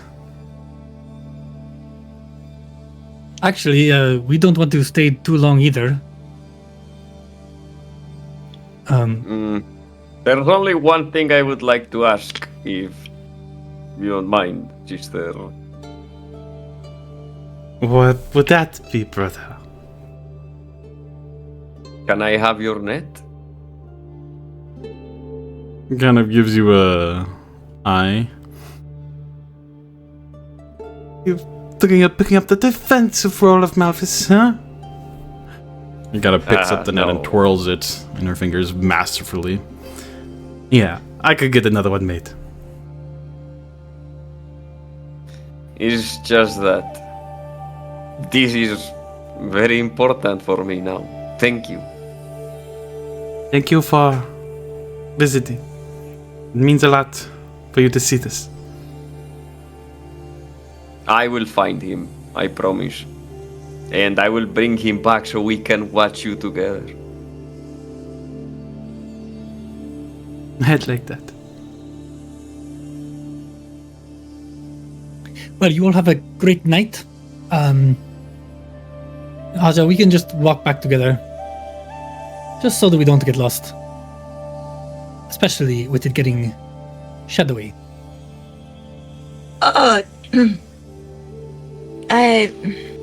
The shadows. Yeah, we'll talk outside the room. She's just gonna walk out the room. She's like, I don't have time for this silliness at the moment. And she'll wait for the two of you outside of the room. Anyway, you have a good night. And he'll walk out.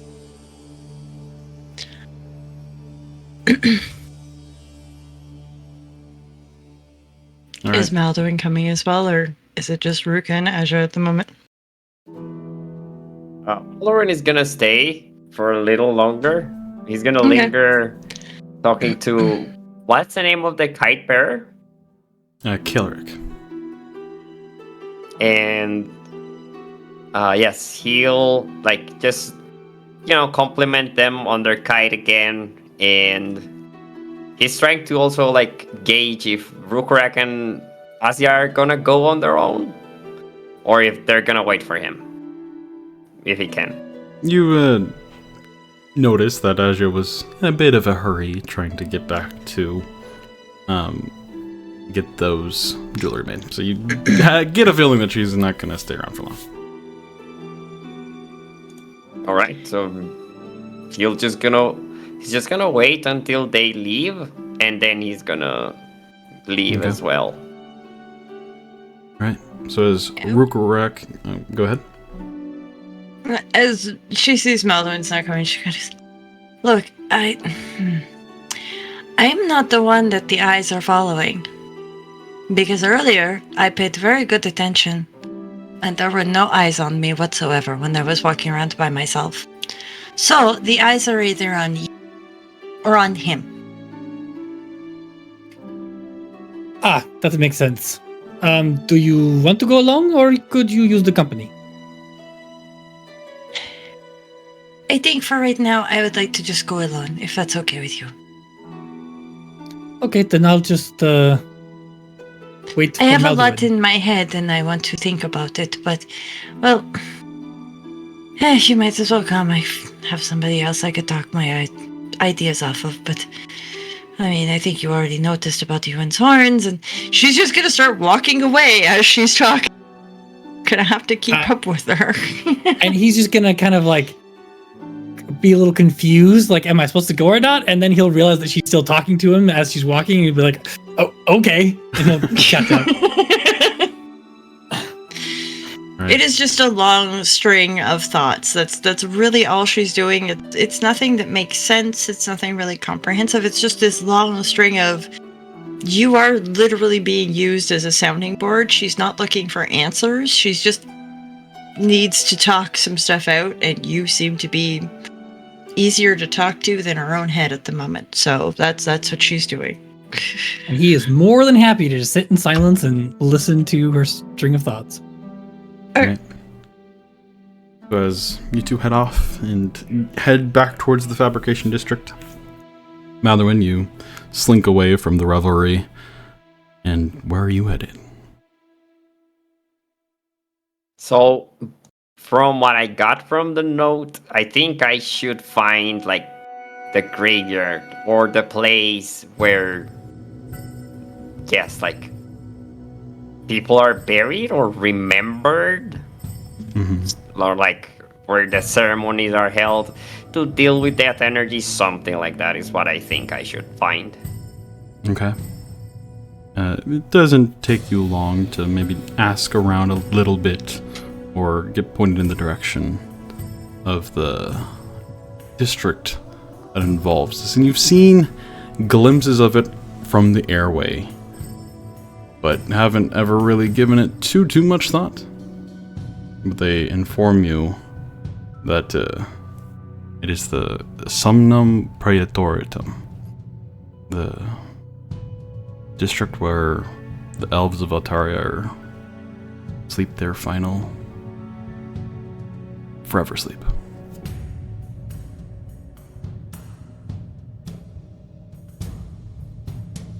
And so you make your way over there, take a airway that takes you over to it. As you arrive, the din of the glassy arena was a bit overbearing. Here it is quite the opposite.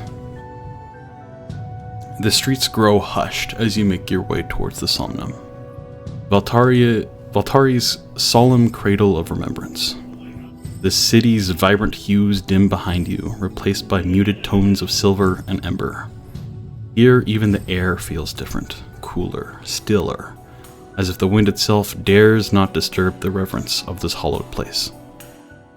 Ahead, the pale glow of soul flames flicker from the hollowed glass statues, each one a silent sentinel of memory.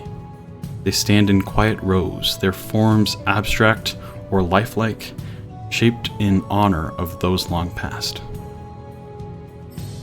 Within each, a mote of flame pulses softly, a variety of different colors, green, gold, violet, casting gentle ripples of light across the smooth obsidian walkways. Above, the night sky stretches unbroken, with no roof to dim the moonlight or veil the stars. It is said that Lunar, the Veiled Father, watches closely here, and tonight the silver moon seems brighter, more watchful. As your footsteps echo softly between the memorials, your gaze is drawn towards a center opening, a wide circular space with no flames or effigies, only stillness. And it is here where you notice a bit of movement for the first time in this home. As kind of a cloaked figure that almost resembled one of these effigies kind of steps out and faces you. And you see the cloak, they have a kind of a veil over their head, but beneath that is some sort of mask. Welcome. Please. They kind of motion you forward.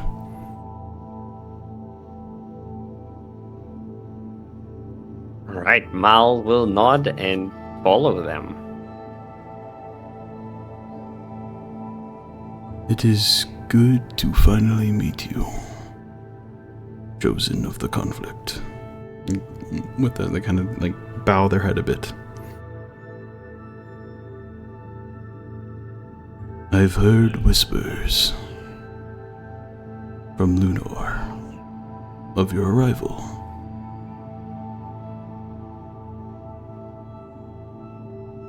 I take it you have witnessed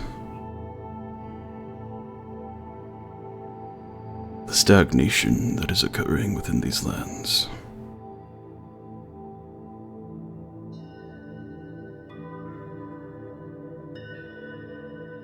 These elves, these people, soft, too soft.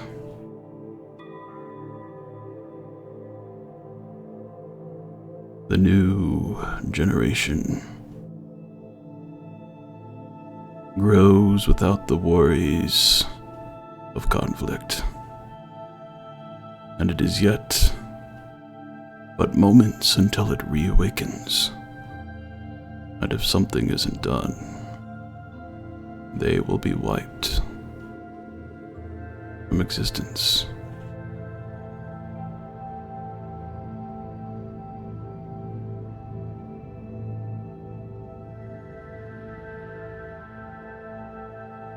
I want to fight. I want to lead. Good.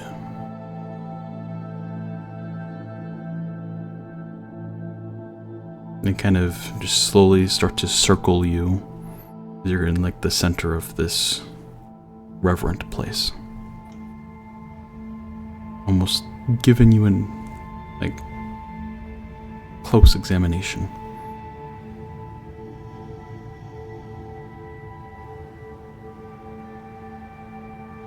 Do you follow the tenets of conflict?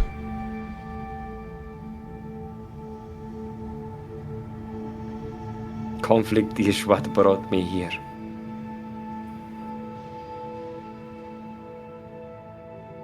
Good. And may the conflict guide us all.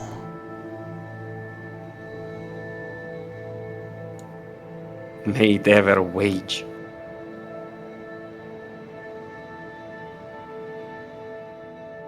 It is in my understanding that you have been invited to dance with these soft elves. Yes.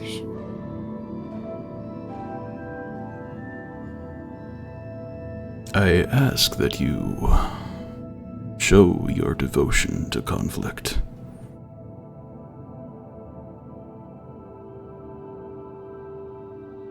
Seek out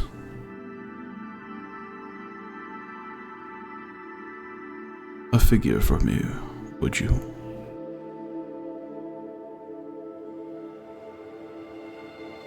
My eyes are keen.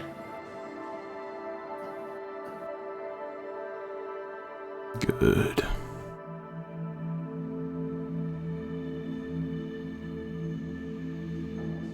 You will receive instructions before the night of revels. I pray that Lunar finds you your way. and that the conflict will guide you. Kind of bows once again towards you. And you can note that this is definitely too tall to be a no.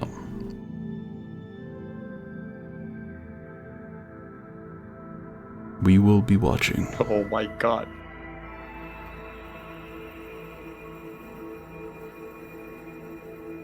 Conflict guide us all.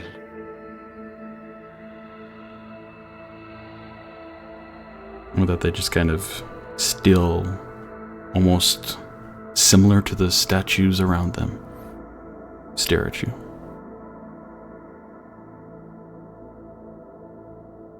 And he makes a salute very firmly, and then he will just walk very confidently away. Okay. As Maldorwen leaves this mysterious place, met by a mysterious figure who preaches of conflict. That is what we will pick up next week. Thank you all so much for being here tonight. I look forward to next week when we get our wonderful Drakthir back. Yay! Crypt, we miss you. Yay! Glad to have you back next week.